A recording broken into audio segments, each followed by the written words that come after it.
জান, তোমার এই গোলাপি ঠোঁটগুলো দেখলে আমি নিজেকে আর ধরে রাখতে পারি না। তারপরে তুমি আবার লিপস্টিক দিলে তো আমি শেষ। উম্মুয়া। আসলেই তোমার এই ঠোঁটগুলো না অনেক মিষ্টি। এই নাও আর একটা। বাবা, নায়ক সাহেব তো দেখি আজকে অনেক রোমান্টিক। নাহিদ ঘুমের মধ্যে বিড়বিড় করে এইগুলোই বলছিল। তখনই তার ছোট বোন আনিশা এসে তার মুখে পানি ঢেলে দেয়। এই এই এই কে কে? নাহিদ তৎক্ষণাৎ উঠে বসে, চোখ মুছতে মুছতে সামনে তাকিয়ে দেখে আনিশা মুখে হাত দিয়ে হাসছে। এ আনিসা, তুই এটা কি করলি? আমি তোর ভাবিকে কিসটাও করতে পারলাম না। ভাইয়া, প্রতিদিনের মতো আজকেও যেসব কথা বলছিলে, এটা যদি আব্বু আম্মুকেও শুনতে পেত তাহলে ভাব কি হতো। তাই বলে তুই আমার মুখে পানি ঢেলে দিবি? তোকে তো আমি সেই কখন থেকে ডেকে যাচ্ছি, কিন্তু তোর ওঠার কোনো নামগন্ধই নেই। তো আমি কি করব? আচ্ছা, এখন নিচে আয়, আম্মু নাস্তা খাওয়ার জন্য ডাকছে। ঠিক আছে, তুই যা, আমি আসছি। নাহিদ তখন বিছানা থেকে নেমে গিয়ে ওয়াশরুমে যায়। দাঁত ব্রাশ করার সময় আকাশ নিজে নিজেই সেই স্বপ্নের কথা মনে করে হাসে আর নিজে নিজে বলে, আমি যাকে নিয়ে এত ভাবছি তার মতো কেউ কি আসলেই আছে, নাকি এটা শুধুই একটা কল্পনা? নাহিদ তারপর ফ্রেশ হয়ে নিচে গিয়ে নাস্তার টেবিলে বসে। তখনই তার বাবা বলে, কি ব্যাপার, তোর ঘুম থেকে উঠতে প্রতিদিন এত দেরি হয় কেন? আসলে বাবা, রাতে দেরি করে ঘুম আসে তাই। দেরি করে ঘুম আসে মানে? এটা তো চিন্তার বিষয়। আরে বাবা, ভাইয়া আসলে অনেক রাত পর্যন্ত মোবাইল টিপে তো তাই। আনিশা তখন নাহিদের দিকে তাকিয়ে চোখ মারে। নাহিদ বুঝতে পারে আনিশা তার সাথে মজা নিচ্ছে। আসলে তো সে প্রতিদিন সেই স্বপ্নের কারণে তাড়াতাড়ি উঠতে পারে না। নাহিদের বাবা তখন রেগে বলেন, কি শুনছি এগুলো? আর একদিন যদি শুনি যে তুমি বেশি রাত পর্যন্ত মোবাইল চালাও, তাহলে তোমার মোবাইল নিয়ে নেওয়া হবে। ঠিক আছে বাবা। তখনই পাশ থেকে নাহিদের মা বলেন, কি শুরু করলে তোমরা? তাড়াতাড়ি নাস্তা শেষ করো। সবাই তখন চুপ করে নাস্তা করে। নাস্তা শেষ করে নাহিদ তার রুমে গিয়ে ভার্সিটির জন্য রেডি হয়ে বাসা থেকে বেরিয়ে গ্যারেজে যায়। সেখানে আনিশাও ছিল। ভাইয়া, আজকে তো আমাকে তোর বাইকে করে একটু কলেজ পর্যন্ত ড্রপ করে দে প্লিজ। তোকে আর কয়বার বলবো বলতো? আমি আমার বাইকের পেছনে একমাত্র আমার বউকে ছাড়া অন্য কাউকে উঠাবো না। তাছাড়া তুই তো তোর গাড়িতে করেই যেতে পারিস, আমার পেছনে লেগে আছিস কেন? তুইও তো তোর গাড়িতে করে যেতে পারিস, তাহলে তুই কেন বাইকে করে যাস? বাইকে যাওয়ার ফিলিংস কখনো গাড়িতে আসবে না, সেই জন্য বাইকে করে যাই। আমিও তো এটাই বলছি, আমারও গাড়িতে করে যেতে আর ভালো লাগছে না। তাহলে আব্বুকে বল তোকে একটা বাইক কিনে দিতে। আমাকে আর জ্বালাস না, আমি গেলাম। নাহিদ তখন তার চশমা চোখে লাগিয়ে বাইক নিয়ে গ্যারেজ থেকে বের হয়। আর পেছনে আনিশা তো রাগে ফুঁসছে। নাহিদ তখনই তার বাড়ির গেট দিয়ে বের হয়ে পাশের বাড়ির ওভারটেকারকে তখনই সে দাঁড়িয়ে যায়। নাহিদ চশমা নিচু করে দেখতে পায় ট্রাক থেকে জিনিসপত্র নামিয়ে বাড়িতে ঢোকানো হচ্ছে। আর বাড়ির নাম খান ভিলা থেকে রহমান ভিলা রাখা হয়েছে। ও, রহিম আঙ্কেল তাহলে বাড়িটা বিক্রি করে দিয়েছে। ওনাকে কতবার বারণ করলাম, কিন্তু উনি শুনলেন না। কে জানে কোন রহমানদের কাছে বিক্রি করেছে। নাহিদ তখন আর কিছু না বলে সরাসরি ভার্সিটি চলে যায়। ভার্সিটিতে গিয়ে নাহিদ বাইক পার্ক করতেই তার বন্ধু রাতুল, সিয়াম আর রনি ছুটে আসে। তাদের চোখে দুষ্টুমি আর মুখে হাসি। কিরে দোস্ত, আবার দেরি? তোর তো দেখছি ঘুমের ব্যাধি হয়ে গেল। আরে ধুর বলিস না, আজকেও সেই একই স্বপ্ন, আর তার উপরে আনিসার জ্বালাতন। স্বপ্ন? কোন স্বপ্ন রে? তোর সেই রাজকন্যা নাকি? ধুর বেটা, রাজকন্যা না ছাই, তবে আজ একটু বেশি মিষ্টি ছিল ঠোঁট দুটো। ও, ব্যাপার কি? প্রেম টেম করছিস নাকি? তাহলে বল, আমাদের মিষ্টি খাওয়াবি না? আরে না, কিসের প্রেম? তোরা তো জানিস আমি প্রেম ভালোবাসার ঝামেলাই নেই। এটা শুধু একটা স্বপ্ন, প্রতিদিন দেখি আর ঘুম ভাঙে। বাদ দে এসব, চল ক্লাসে যাই। নয়তো স্যার আবার চোখ রাঙাবে। ওরা তখন ক্লাসের দিকে হাঁটা ধরে। ক্লাস শেষ হওয়ার পর সবাই ক্যান্টিনে যায়। কি রে নাহিদ, তুই নাকি তোর বাইকে বউ ছাড়া আর কাউকে তুলবি না, তোর বোন বলছিল। আরে ওটা তো ওর সাথে মজা করার জন্য বলেছিলাম। আসলে আমি একটু একা থাকতে পছন্দ করি বাইকে। একা থাকতে পছন্দ করিস, আবার স্বপ্নে বউ খুঁজিস? তোর এই বাইকের নেশা কবে যাবে রে? যেদিন আমার স্বপ্নের সেই মেয়েকে পাবো সেদিনই বাইকের নেশা কেটে যাবে। আচ্ছা, তোর কি মনে হয় তোর স্বপ্নের সেই মেয়েটা বাস্তবে আছে? জানি না রে, তবে যদি থাকে তাহলে আমি তাকে খুঁজে বের করবই। ওরা আরও কিছুক্ষণ ক্যান্টিনে গল্প করে। ক্লাস শেষ হওয়ার পর সবাই যার যার মতো বাড়ির পথে রওনা দেয়। নাহিদ বাইকে করে বাড়ির দিকেই ফিরছিল। বাড়ি ফিরে নাহিদ বাইক পার্কিং করে। যখনই সে বাড়ির ভেতরে ঢোকে তখনই ভেতর থেকে হাসি ঠাট্টার আওয়াজ শুনতে পায়। ড্রয়িং রুমে উকি দিয়ে সে দেখে একজন মহিলা আর একজন পুরুষ তার বাবা মায়ের সাথে বসে হাসাহাসি করছেন। আকাশ ভেতরে ঢুকে সবাইকে সালাম দেয়। এই রহমান, দেখ, এটা আমার ছেলে নাহিদ। বাবা, মাশাআল্লাহ, তোর ছেলে তো দেখি খুব বড় হয়ে গিয়েছে। দেখতেও মাশাআল্লাহ অনেক সুন্দর হয়েছে। তো বাবা, কোন ক্লাসে পড়ো তুমি? জি আঙ্কেল, অনার্স প্রথম বর্ষ। বাবা, খুব ভালো। আঙ্কেল আন্টি কিছু মনে করবেন না, আসলে আপনাদের চিনতে পারলাম না। আরে এটাই হচ্ছে তোর রহমান আঙ্কেল। ওই যে মনে আছে, আমি তো সবসময় রহমান নামের এক বন্ধুর কথা বলতাম। উনি কি রহমান আঙ্কেল? হ্যাঁ, উনি রহমান আঙ্কেল। আপনার কথা অনেক শুনেছি আঙ্কেল, বাবা প্রায় আপনার কথা বলে। আর এই প্রথম আপনার সাথে দেখা, অনেক ভালো লাগলো। তাহলে আঙ্কেল আপনারা গল্প করেন, আমি একটু রুমে গিয়ে ফ্রেশ হয়ে আসি। ঠিক আছে বাবা, যাও। নাহিদ তখন তার রুমে চলে যায়। রহমান সাহেব আর তার স্ত্রী বসার ঘরে বসে। ভাইজান আর ভাবি, আপনারা সবাই কিন্তু আজকে আমাদের বাসায় ডিনার করবেন। না ভাবি, আপনাদের বিনা কারণে কষ্ট দেওয়ার কি দরকার আছে কোনো? কি যে বলেন আপনারা, নতুন বাড়িতে উঠেছেন, এখন অনেক কাজ, তাই কষ্ট করে রান্না করার দরকার নেই। আজকে আমাদের বাসায় ডিনার করবেন, আর কোনো না শুনবো না, বলে দিলাম। হ্যাঁ রহমান, তোর ভাবি ঠিক বলেছে, আর কোনো কথা না, তোরা আমাদের বাসায় ডিনার করবি। ঠিক আছে, তুই যখন এত জোর করছিস, আর কি করার। তো তোর ছেলে মেয়ে সম্পর্কে তো কিছু বললি না। আমার একটাই মেয়ে, নাম লামিসা, এবার অনার্স 3য় বর্ষে পড়ে। তো লামিশা মামুনি কোথায়? ও এখন বাড়িতেই আছে, ওর রুম সাজাচ্ছে, সমস্যা নেই, রাতে পরিচয় করিয়ে দিব। এভাবেই তাদের কথোপকথন চলতে থাকে। কিছুক্ষণ পর নাহিদ নিচে নেমে আসে। এরপর সবাই মিলে একসাথে আড্ডা দেওয়া শুরু করে। অল্প কিছু সময়ের মধ্যেই নাহিদের সাথে রহমান সাহেব এবং তার স্ত্রী খুব ভালো একটা সম্পর্ক হয়ে যায়। কিছুক্ষণ গল্প করার পর রহমান সাহেব এবং তার স্ত্রী নিজেদের বাড়িতে চলে যান। নাহিদ তখন নিজের রুমে গিয়ে বসে। দেখে তার বন্ধুরা অনেকগুলো কল করেছে, ফোনটা রুমেই ছিল বলে সে রিসিভ করতে পারেনি। তখন নাহিদ তার বন্ধুদের গ্রুপ কল দেয়। আরে আজকে তোদের বলেছিলাম না, রহিম চাচা তার বাড়িটা বিক্রি করে দিয়েছে, আর যে নতুন মালিক উঠেছে সে হচ্ছে আমার বাবার ছোটবেলার বন্ধু। এতক্ষণ ওনাদের সাথেই গল্প করছিলাম। ওহ তাই? আমি তো মনে করেছিলাম তুই আবার সেই স্বপ্ন দেখছিস। আমিও তাই মনে করেছিলাম। তোরা সারাক্ষণ একটা বিষয় নিয়ে কেন মজা করিস বলতো? আরে আজকে তোকে বলতে মনে ছিল না, সামনেই কিন্তু আমাদের স্পোর্টস টুর্নামেন্ট আসছে। কবে? এই তো সামনের মাসের 6 তারিখ। সামনের মাসের 6 তারিখ মানে?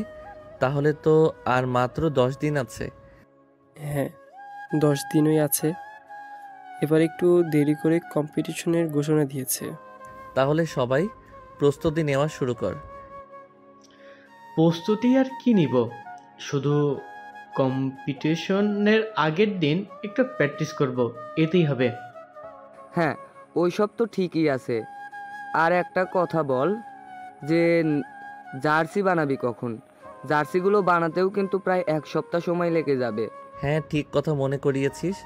আমি গ্রাফিক্স ডিজাইনারকে মেসেজ করে দিচ্ছি যেন এবার আরও ইউনিক এবং সুন্দর একটি জার্সি ডিজাইন করে। তারপরে না হয় আমরা সবাই মিলে খেলাঘরে গিয়ে অর্ডার দিয়ে আসবো। হ্যাঁ হ্যাঁ, ঠিক আছে।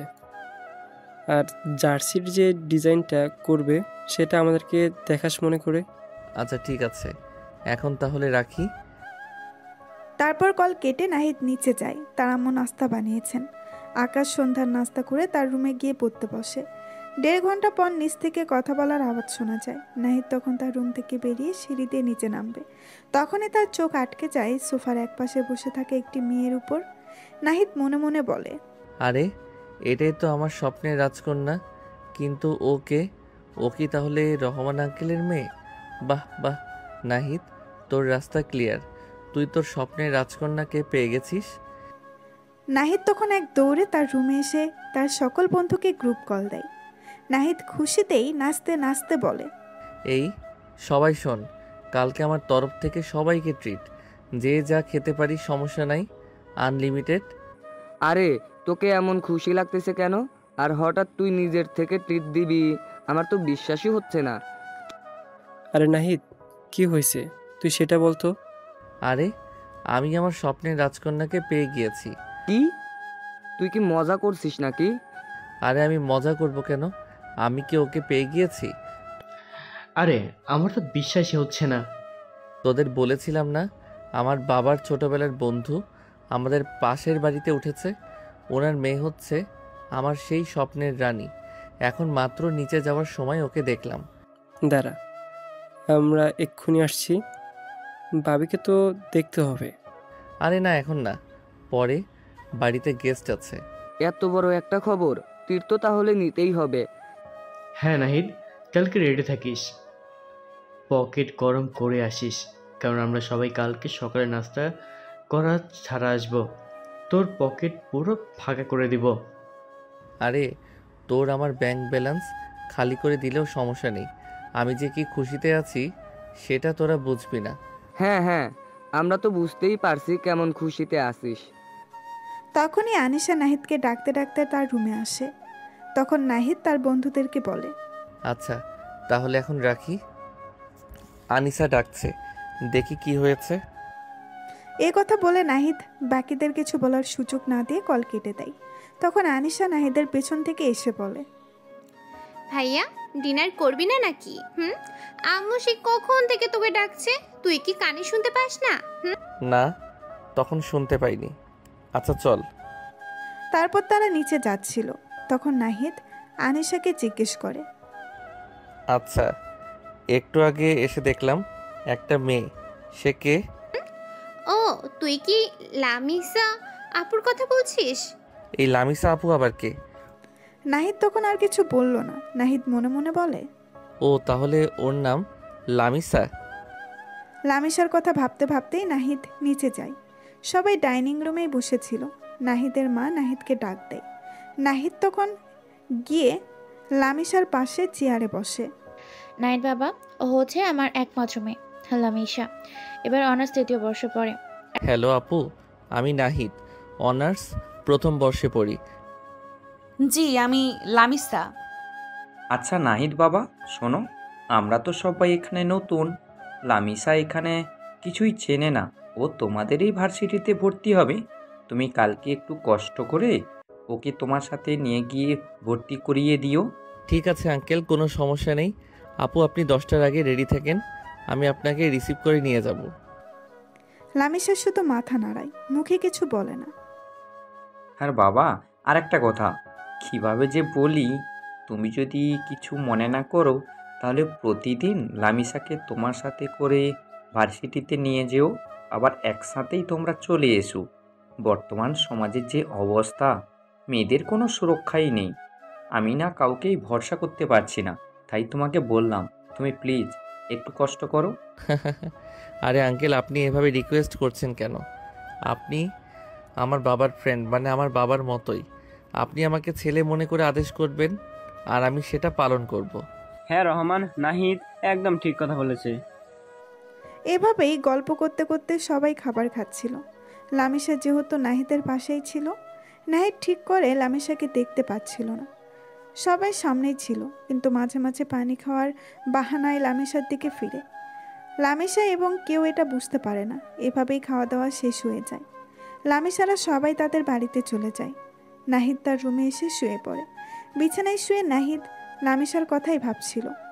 এই মেয়েটা কি সত্যি আমার স্বপ্নের রাজকন্যা? দেখতে তো ঠিক ওর মতোই লাগছে, কিন্তু এত শান্ত কেন আর একটু কথা বলে না? যাই হোক, কালকে তো ভার্সিটিতে নিয়ে যেতে হবে, তখন নিশ্চয়ই আরও কথা হবে। আর প্রতিদিন একসাথে যাওয়া আসা, এটা তো দারুণ সুযোগ। আমাকে ওর মন জয় করতেই হবে, কিন্তু কিভাবে করব? ওর মনে কি আছে কে জানে। তারপর নাহিদ কোলবালিশ জড়িয়ে ধরে ঘুমিয়ে যায়। দেখতে দেখতে সকাল হয়ে যায়। নাহিদ বিছানা থেকে উঠে সুন্দরভাবে রেডি হয়ে তার বাইক নিয়ে লামিসার বাড়ি চলে যায়। বাইক রেখে বাড়ির ভেতরে গেলেই লামিসার মা বলেন, বসে পড়ে। আরে নাইত বাবা, তুমি চলে এসেছো? জি আন্টি। লামিসা আপু কোথায়? লামিসা তো এখনো রেডি হয়নি, তুমি একটু বসো, কিছুক্ষণ অপেক্ষা করো, চলে আসবে। আমি তোমার জন্য নাস্তা নিয়ে আসছি। আরে না আন্টি, আমি এইমাত্র বাসা থেকে নাস্তা করে এসেছি। একটু খালি মুখে কারো বাড়ি থেকে চলে যাওয়া উচিত নয়। ঠিক আছে আন্টি, অন্যদিন না হয় আপনাদের বাড়িতে এসে নাস্তা করব। তাদের কথার মাঝখানেই লামিসার সিঁড়ি দিয়ে নামছিল। নাহিদ তখন ক্ষণিকের জন্য হাঁ হয়ে যায়, কিন্তু পরক্ষণেই নিজেকে সামলে নেয়, কারণ এখানে আরও লোকজন আছে। লামিসা ভার্সিটির ইউনিফর্ম পরেছিল, কিন্তু ইউনিফর্মে তাকে এতটাই সুন্দর লাগছিল সেটা বলে বোঝানো যাবে না। তারপর লামিসা নেমে আসলেই নাহিদ বলে, আপু, আপনার সব কাগজপত্র নিয়েছেন? হ্যাঁ নিয়েছি। তাহলে চলুন। আচ্ছা আন্টি, আমরা গেলাম।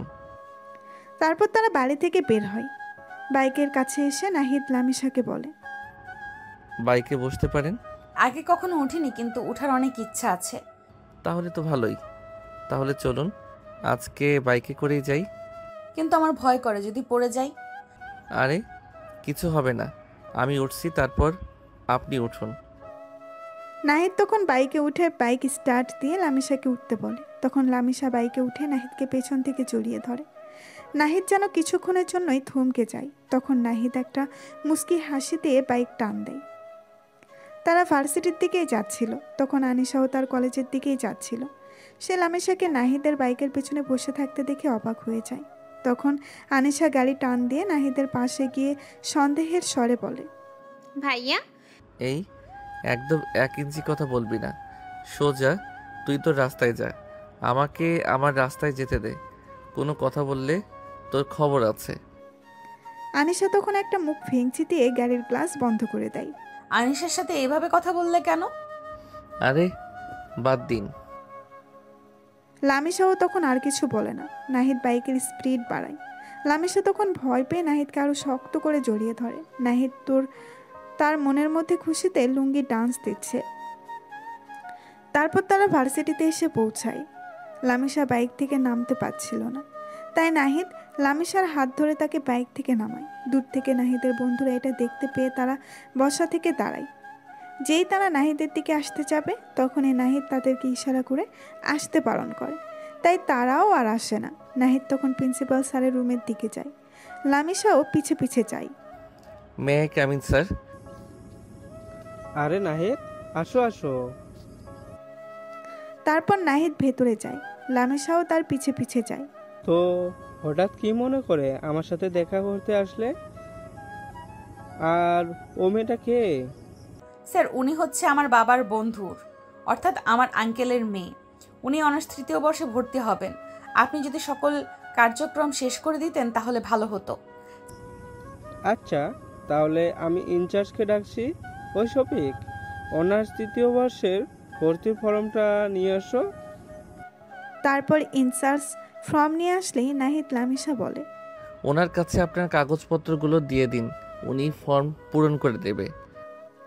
লামিসা তখন ইনচার্জের কাছে তার কাগজপত্রগুলো দিয়ে দেয়। ইনচার্জ ফর্ম পূরণ করছিল, তখন প্রিন্সিপাল স্যার নাহিদকে বলে, আচ্ছা, আমার তো বলতে মনে নেই, তোমার দলের পরিস্থিতি কেমন? আর মাত্র 10 দিন আছে। আরে স্যার, আগের দিন রাতে একটু প্র্যাকটিস করব, ওইটাই যথেষ্ট। আপনার কি মনে হয় কেউ কি আমার দলের সাথে টক্কর দিতে পারবে? নাহিদ, তোমার কথা ঠিক হলেও এটা কিন্তু একটু অহংকার হয়ে যাচ্ছে, আর অহংকার পতনের মূল। স্যার, এটা আমার অহংকার নয়, এটা আমার আত্মবিশ্বাস যে আমাকে কেউ হারাতে পারবে না। আর এই ক্ষেত্রে অহংকার পতনের মূল হলে আত্মবিশ্বাস সাফল্যের মূল। তোমার সাথে কোথায় পারা যাবে না। আচ্ছা থাক, তোমাদের সবার জন্য শুভেচ্ছা রইল। ভালো করে পারফর্ম করবে, আমার তোমার উপর ভরসা আছে। আশা করি এবারও আমাদের ভার্সিটির মুখ উজ্জ্বল করবে। জি স্যার, আপনার দোয়াই আমাদের কাম্য। লামিসা তো সেখানেই তাদের কথা কিছুই বুঝতে পারছিল না। তারা কি নিয়ে কথা বলছিল সে ওটাও বুঝতে পারছিল না। তারপর ফর্ম পূরণ শেষ করে সব কাজ শেষে নাহিদ প্রিন্সিপাল স্যারের রুম থেকে তাদের বিদায় জানিয়ে লামিসাকে নিয়ে বেরিয়ে আসে। তখন লামিসা বলে, স্যার এতক্ষণ কিসের কথা বলছিল? কিভাবে ভার্সিটির মুখ উজ্জ্বল করবে? আগামী মাসের 6 তারিখ আসুক, তাহলে নিজেই দেখতে পারবেন। লামিসা তখন আর কিছু বলে না। নাহিদ লামিসাকে তার ক্লাসে পৌঁছে দিয়ে বলে, ভার্সিটি শেষে গেটের কাছে আমার জন্য অপেক্ষা করিলেন। লামিসা মাথা নাড়িয়ে তার ক্লাসে চলে যায়। নাহিদ তখন তার ক্লাসের দিকেই যাচ্ছিল। তখনই পেছন থেকে তার বন্ধুরা সবাই এসে তাকে ঘিরে ধরে। আরে আরে, কি করছিস তোরা? আরে ওই পুরোটাকে যাকে বাইকের পেছনে করে বসিয়ে নিয়ে আসলে। কতবার বললাম, তারপরও কখনো আমাদের কাউকে বসাসনি। বলেছি যে তোর বউকে বসাবে, তাহলে ওই আপুটা কে? আরে ওই তো আমার স্বপ্নের রাজকন্যা। উনি তাহলে ভাবি? কিন্তু ওনাকে তো এখন দেখলাম 3rd ইয়ারের ক্লাসে ঢুকলো। হ্যাঁ, উনি 3য় বর্ষে পড়ে। তাহলে তো উনি তোর থেকে প্রায় 3 বছরের বড়। সে যখন আমার স্বপ্নে আসতো তখন কি আমি তার বয়স জানতাম? আমি তাকে দেখে ভালোবেসেছি, তার বয়স দেখে নয়। বাহ বাহ, বন্ধু আমার লাভ শুরু করে দিয়েছে। আরে এগুলো বাদ দে, আজকে সকালে কিন্তু সত্যিই নাস্তা করে আসিনি। এখন চল, ট্রিট দিবি। আচ্ছা চলো। তারপর তারা ভার্সিটি থেকে বেরিয়ে ভার্সিটির পাশেই একটা রেস্টুরেন্টে যায়। তারপর তারা খাবার অর্ডার দিয়ে বসেছিল। দোস্তরা, আমার তো মনে হচ্ছে এবার আমার সিঙ্গেল জীবনের ইতি হতে চলেছে। তোরা তো জানিস এই তিথি আমার সেই স্বপ্নের রাজকন্যা। এখন বল ওকে কিভাবে পটাতে পারি? তোরা তো আমার থেকে বেশি এক্সপার্ট। আরে এটা তো সহজ। মেয়েদের মন জয় করতে হলে আগে বন্ধুত্ব করতে হবে, তারপর প্রশংসা করতে হবে। হ্যাঁ, রাতুল ঠিকই বলেছে। আর একটু কেয়ারিং হতে হবে, ছোট ছোট বিষয় খেয়াল রাখবি। কিন্তু ভাবি তো মনে হয় খুব কম কথা বলে, ওনার সাথে কথা শুরু করবি কীভাবে? সেটাই তো ভাবছি, ওর মুখে তো হাসিও দেখিনি। দেখ, তুই ওনাকে প্রতিদিন বাইকে করে নিয়ে আনছিস, এটা একটা বড় প্লাস পয়েন্ট। তুই ওনাকে তোর ব্যাপারে বলবি, ওর পছন্দের কথা জানতে চাইবি, তারপর ধীরে ধীরে দেখবি ও নিজেই তোর সাথে মিশে যাবে। সবচেয়ে জরুরি হলো তুই তোর আসল রূপটা দেখাবি, কোনো বান করবি না। তোদের এসব টিপস কাজে লাগবে বলে মনে হয় না। তখনই ওয়েটার খাবার নিয়ে আসে। তখন কেউ আর কিছু না বলে সবাই খাওয়া শুরু করে। নাহিদ কি পারবে লামিসার নীরবতার দেওয়াল ভেঙে তার মনে জায়গা করে নিতে? লামিসা কি সত্যিই নাহিদের স্বপ্নের সেই রহস্যময়ী নারী? এবং তাদের এই নতুন সম্পর্ক স্পোর্টস টুর্নামেন্টসের প্রস্তুতিকে কিভাবে প্রভাবিত করবে? দেখা যাক সামনে কি হয়। চলুন তাড়াতাড়ি এগিয়ে যাই। খাবার শেষ হলে নাহিদ ঘড়ির দিকে তাকিয়ে দেখে ভার্সিটি শেষ হতে আরো 15 মিনিট আছে। নাহিদের বন্ধুরা বলে, তো নাহিদ চল, ভার্সিটি শেষ হতে আর মাত্র 15 মিনিট আছে। এখন আর ভার্সিটিতে গিয়ে লাভ নেই। না, আমাকে ওনার জন্য ওয়েট করতে হবে। আঙ্কেল বলেছেন যেন প্রতিদিন ওনাকে সাথে করে নিয়ে যাই। বাহ, এটা তো তোর জন্য আরও একটা প্লাস পয়েন্ট। এই সুযোগটা কাজে লাগা। দূর, তোরা যা তো। তখন নাহিদের বন্ধুরা আর কিছু না বলে চলে যায়। নাহিদ তখন গেটের পাশে দাঁড়িয়ে অপেক্ষা করছিল। কিছুক্ষণ পরে ভার্সিটি ছুটি হলেই লামিশা গেটের কাছে আসে। নাহিদ তখন তাকে নিয়ে বাইকের কাছে যায়। বাইক স্টার্ট দিলেই লামিশা উঠে বসে। তারপর তারা বাড়ির উদ্দেশ্যে রওনা হয়। রাস্তায় নাহিদ লামিশার সাথে অনেক কথা বলার চেষ্টা করেছে, কিন্তু লামিশা শুধু নাহিদের প্রশ্নের উত্তর দিয়ে আর কিছুই বলে না। তাই নাহিদের মন কিছুটা খারাপ হয়ে যায়। তারপর নাহিদ লামিশাকে তাদের বাড়ির সামনে নামিয়ে দিয়ে নিজের বাড়িতে চলে যায়। নাহিদ বাড়িতে গেলে তার মা বলে, তুই ফ্রেশ হয়ে আয়, আমি খাবার দিচ্ছি। না মা, বন্ধুদের সাথে খেয়ে নিয়েছি, আমি এখন আর খাবো না, আমি রুমে গেলাম। নাহিদের মা তখন আর কিছুই বলেন না। নাহিদ রুমে চলে যায়। তারপর সে ফ্রেশ হয়ে রুম থেকে বের হয়। নাহিদ নিচ দিকে আসবে, তখনই সে ড্রয়িং রুম দেখতে পায়। লামিশা ও তার মা গল্প করছেন। আকাশ তখন লামিশার হাসি দেখে মুগ্ধ হয়ে যায়। নাহিদ মনে মনে বলে, আহ কি সুন্দর হাসি, এই হাসিটা যদি আমার জন্য হতো। ওকে হাসলে এত মিষ্টি লাগে, কেন যে আমার সাথে কথা বলার সময় গম্ভীর থাকে। এখন কি সুন্দর হেসে কথা বলছে, আর আমার সাথে যেন কথাই বলতে চায় না। সমস্যাটা কি বুঝলাম না। নাহিদ তখন সেখানে দাঁড়িয়ে লামিশাকে দেখছিল। তখনই আনিশা এসে পেছন থেকে নাহিদের মাথায় থাপ্পড় দেয়। এতক্ষণ ধরে কিন্তু সব দেখেছি, আর আজকে সকালে তো দেখলামই। তুই কি আবার লামিসা আপুর উপর ক্রাশ খেলি নাকি? আপু কিন্তু আসলেই অনেক সুন্দরী। একদম কানের নিচে একটা দিব, 3 দিন কানে শুনতে পাবি না। নাহিদ তখন আর কিছু না বলে তার রুমে চলে আসে। রুমে এসে খাটের সাথে হেলান দিয়ে মনে মনে ভাবছিল, লামিসাকে তো দেখেই মনে হয়েছিল আমার স্বপ্নের রাজকন্যা, কিন্তু ওর ব্যবহারটা কেমন যেন, এত কম কথা বলে কেন? ও কি আমাকে পছন্দ করে না, নাকি ও এমনই? আমার তো ওকে জানতে হবে। ওর মনের ভেতরে কি আছে সেটা আমাকে খুঁজে বের করতেই হবে। এই রহস্যময় মেয়েটাই আমাকে আরও বেশি টানছে। নাহিদ লামিশার কথা ভাবতে ভাবতে বিছানায় শুয়ে পড়ে। নাহিদ কি লামিশার এই রহস্য ভেদ করতে পারবে? লামিশার নীরবতার পেছনে কি কোনো কারণ লুকিয়ে আছে, এবং তাদের এই সম্পর্ক কোন দিক মোড় নেবে? চলুন আমরা আরও এগিয়ে যাই। কিন্তু দর্শক, আপনারা যারা এখনও কোনো লাইক কমেন্ট করেননি, তারা কিন্তু অবশ্যই একটু কষ্ট করে লাইক কমেন্ট করে আপনাদের বন্ধুদের কাছে শেয়ার করে দিবেন। তো পরের দিন ভার্সিটিতে যাওয়ার সময় নাহিদ বাইকে লামিশাকে বসিয়ে রওনা দিয়েছে। রাস্তায় নীরবতা ভাঙতেই নাহিদ সরাসরি লামিশাকে জিজ্ঞেস করে, আপু, কালকে তো দেখলাম আম্মুর সাথে কত সুন্দর কথা বলছেন, তাহলে আমার সাথে কথা বলতে কি সমস্যা? আসলে আমি ছেলেদের সাথে একটু কম কথা বলি, আমার ভালো লাগে না। আচ্ছা আপু, তাহলে আমরা কি ফ্রেন্ড হতে পারি? তো তোমার সিনিয়র জুনিয়র কি ফ্রেন্ড হয়? হ্যাঁ আপু, ফ্রেন্ড তো হতেই পারি, এখানে কোনো সমস্যা নেই। লামিশার মুখে হাসি দেখে নাহিদের মনটা ভরে যায়। তার মনে হয় এই সামান্য সম্মতিটুকু তার জন্য অনেক বড় কিছু। সে যেন তার স্বপ্নের আরও এক ধাপ কাছে চলে এসেছে। নাহিদ তখন মনে মনে বলে, যাক বাবা, ফাইনালি কিছু তো বললো। শুধু বন্ধু কেন, একদিন তুমি আমার রাজরানীও হবে। খুব ভালো হলো আপু, তাহলে এখন থেকে আমাদের আরও ভালোভাবে কথা হবে। আপনার কি কি পছন্দ অপছন্দ সব জানতে পারবো। লামিশা এবার সামান্য হাসে, তবে কিছু বলে না। নাহিদ বোঝে তার পথ এখনো অনেক বাকি, তবে এইটুকু অগ্রগতি তার জন্য যথেষ্ট। সে বাইকের স্পিড কিছুটা কমিয়ে দেয়, যেন লামিশার সাথে আরও কিছুক্ষণ কাটানো যায়। বাইকে বসে লামিশা যখন আবার একটু নড়ে চলে বসে, তখন তার চুল উঠতে উঠতে নাহিদের কাঁধে এসে পড়ে। সেই স্পর্শে নাহিদ যেন এক অন্যরকম অনুভূতি পায়। তার মনে হয় এই মুহূর্তটা যদি চিরস্থায়ী হয়ে যেত।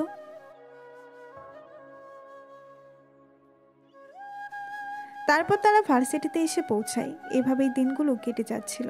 নাহিদ লামিশার সাথে কথা বলার চেষ্টা করত, কিন্তু লামিশা নাহিদের সাথে তেমন কথা বলতো না। দেখতে দেখতেই স্পোর্টস টুর্নামেন্টের দিন চলে আসে।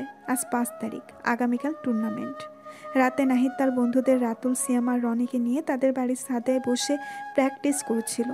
চারপাশে হালকা শীতের বাতাস বইছে, আর তারা গেমে মগ্ন। কি রে দোস্ত, তোর কি মনে হয় এবারও আমরা চ্যাম্পিয়ন হতে পারবো? কম্পিটিশন কিন্তু এবার অনেক টাফ হবে মনে হচ্ছে। আরে ধুর, আমি থাকতে চিন্তা করছিস কেন? আমার উপর ভরসা রাখ, প্র্যাকটিস কেমন হচ্ছে সেটাই দেখ। আমাদের টিম ওয়ার্কটাই আসল। টিম ওয়ার্ক তো ঠিক আছে, কিন্তু প্রতিপক্ষ তো কম শক্তিশালী না।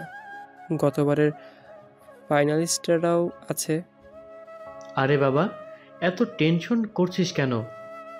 আমরা তো সব সময় শেষ রাতে প্র্যাকটিস করি আর বাজিমাত করি, এবারও তাই হবে।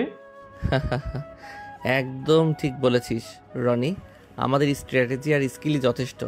দেখিস কালকে আমরাই ট্রফি জিতব। শুধু আমাদের জার্সির ডিজাইনটা কেমন হয়েছে সেটা নিয়ে একটু টেনশন হচ্ছে। গ্রাফিক্স ডিজাইনারকে তো ভালো করে বুঝিয়েছি, আশা করি এবার একটা ফাটাফাটি ডিজাইন দেবে। জার্সি হোক, পারফরমেন্স ভালো করতেই হবে। আর আমাদের নাম তো ভার্সিটিতে এমনিতেই আছে, যেটা ধরে রাখতে হবে।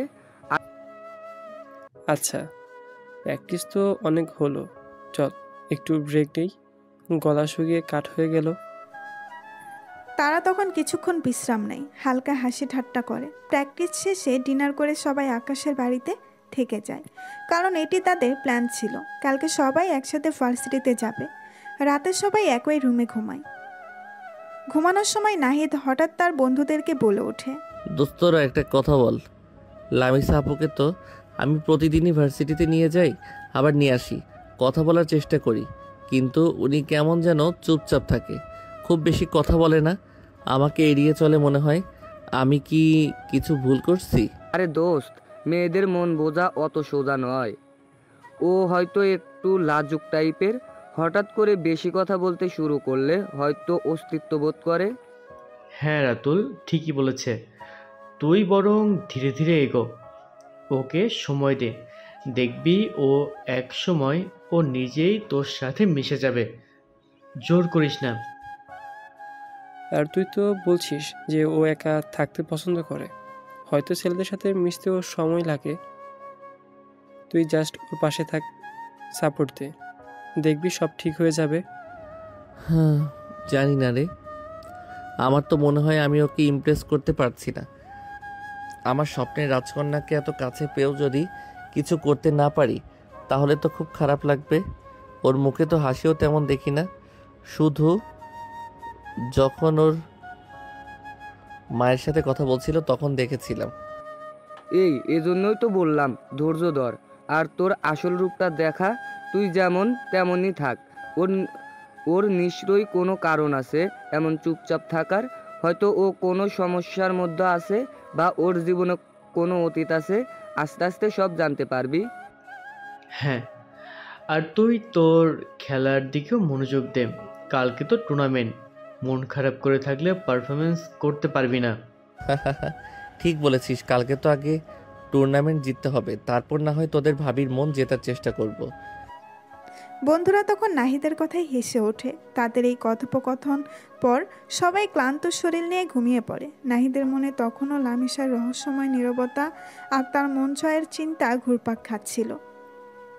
পরের দিন সকাল, ডাইনিং টেবিলে সবাই নাস্তা করছিল। নাহিদের বাবা মা তাদের এবং তাদের বন্ধুদের অনুপ্রেরণা দিচ্ছিল। দেখ বাবা নাহিদ, আর তোমরা সবাই দেখো বাবা নাহিদ, আর তোমরা সবাই ভালো করে খেলবে, ভার্সিটির নাম রাখবে। জয় পরাজয় বড় কথা নয়, নিজেদের সেরাটা দেওয়াই আসল। হ্যাঁ বাবা, মন দিয়ে খেলবে, দেখবে জয় তোমাদের হবেই। আমাদের সবার দোয়া তোমাদের সাথে আছে, টেনশন করো না। এই আনিসা শোন, তুই তো আম্মুকে নিয়ে ভার্সিটিতে আজকে যাবি, তুই তো আর আজকে কলেজে যাবি না, তাই যাওয়ার সময় লামিসা আপুকেও নিয়ে যাস। আজকে আমরা সবাই একসাথে যাব তো, তাই ওনাকে নিয়ে যেতে পারবো না। ঠিক আছে ভাইয়া, তুমি কোনো চিন্তা করো না, তুমি তোমার খেলায় ভালো করে মনোযোগ দাও।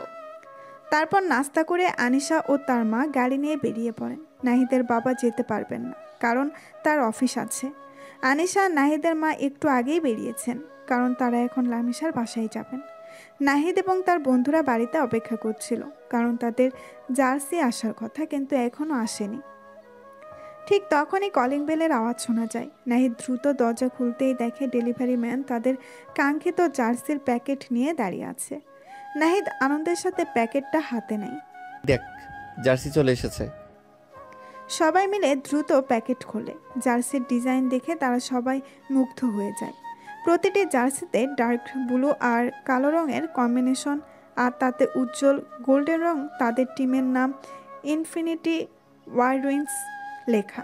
জার্সির পেছনে টিমের লগো, একটি ড্রাগনের ছবি যা ডিজিটাল ফায়ার ইফেক্টে তৈরি। প্রতিটি জার্সির নম্বরও আলাদা, যা প্রতিটি সদস্যের ব্যক্তিত্বের সাথে মানানসই। ওয়াও, এবারের ডিজাইনটা তো ফাটাফাটি হয়েছে রে, একদম ইউনিক। সত্যি ভাবিনি এতটা সুন্দর হবে। গোল্ডেন কালারটা পুরো জার্সিকে একটা রয়্যাল লুক দিয়েছে।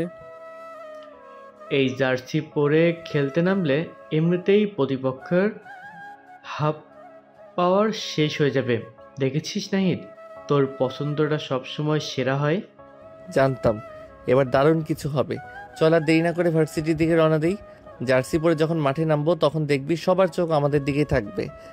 জার্সি হাতে পেয়ে তাদের সবার মধ্যে এক অন্যরকম উত্তেজনা আর আত্মবিশ্বাস কাজ করছিল। তারা দ্রুত জার্সিগুলো পরে নেয় এবং ভার্সিটির উদ্দেশ্যে রওনা দেয়। তাদের মনে এখন শুধু একটাই লক্ষ্য, টুর্নামেন্ট জেতা। এদিকে নাহিদরা সবাই রেডি হচ্ছে। অন্যদিকে আনিশা ও তার মা লামিশার বাসায় চলে গিয়েছে। লামিশার মা ড্রয়িং রুমে বসেছিলেন। লামিশা ভার্সিটির জন্য তৈরি হয়েই বসেছিল। তখনই আনিশা ও তার মা বাড়িতে গেলেই লামিশার মা বলেন, আরে ভাবি, আনিশা, হঠাৎ আপনারা? হ্যাঁ, আসলাম আর কি।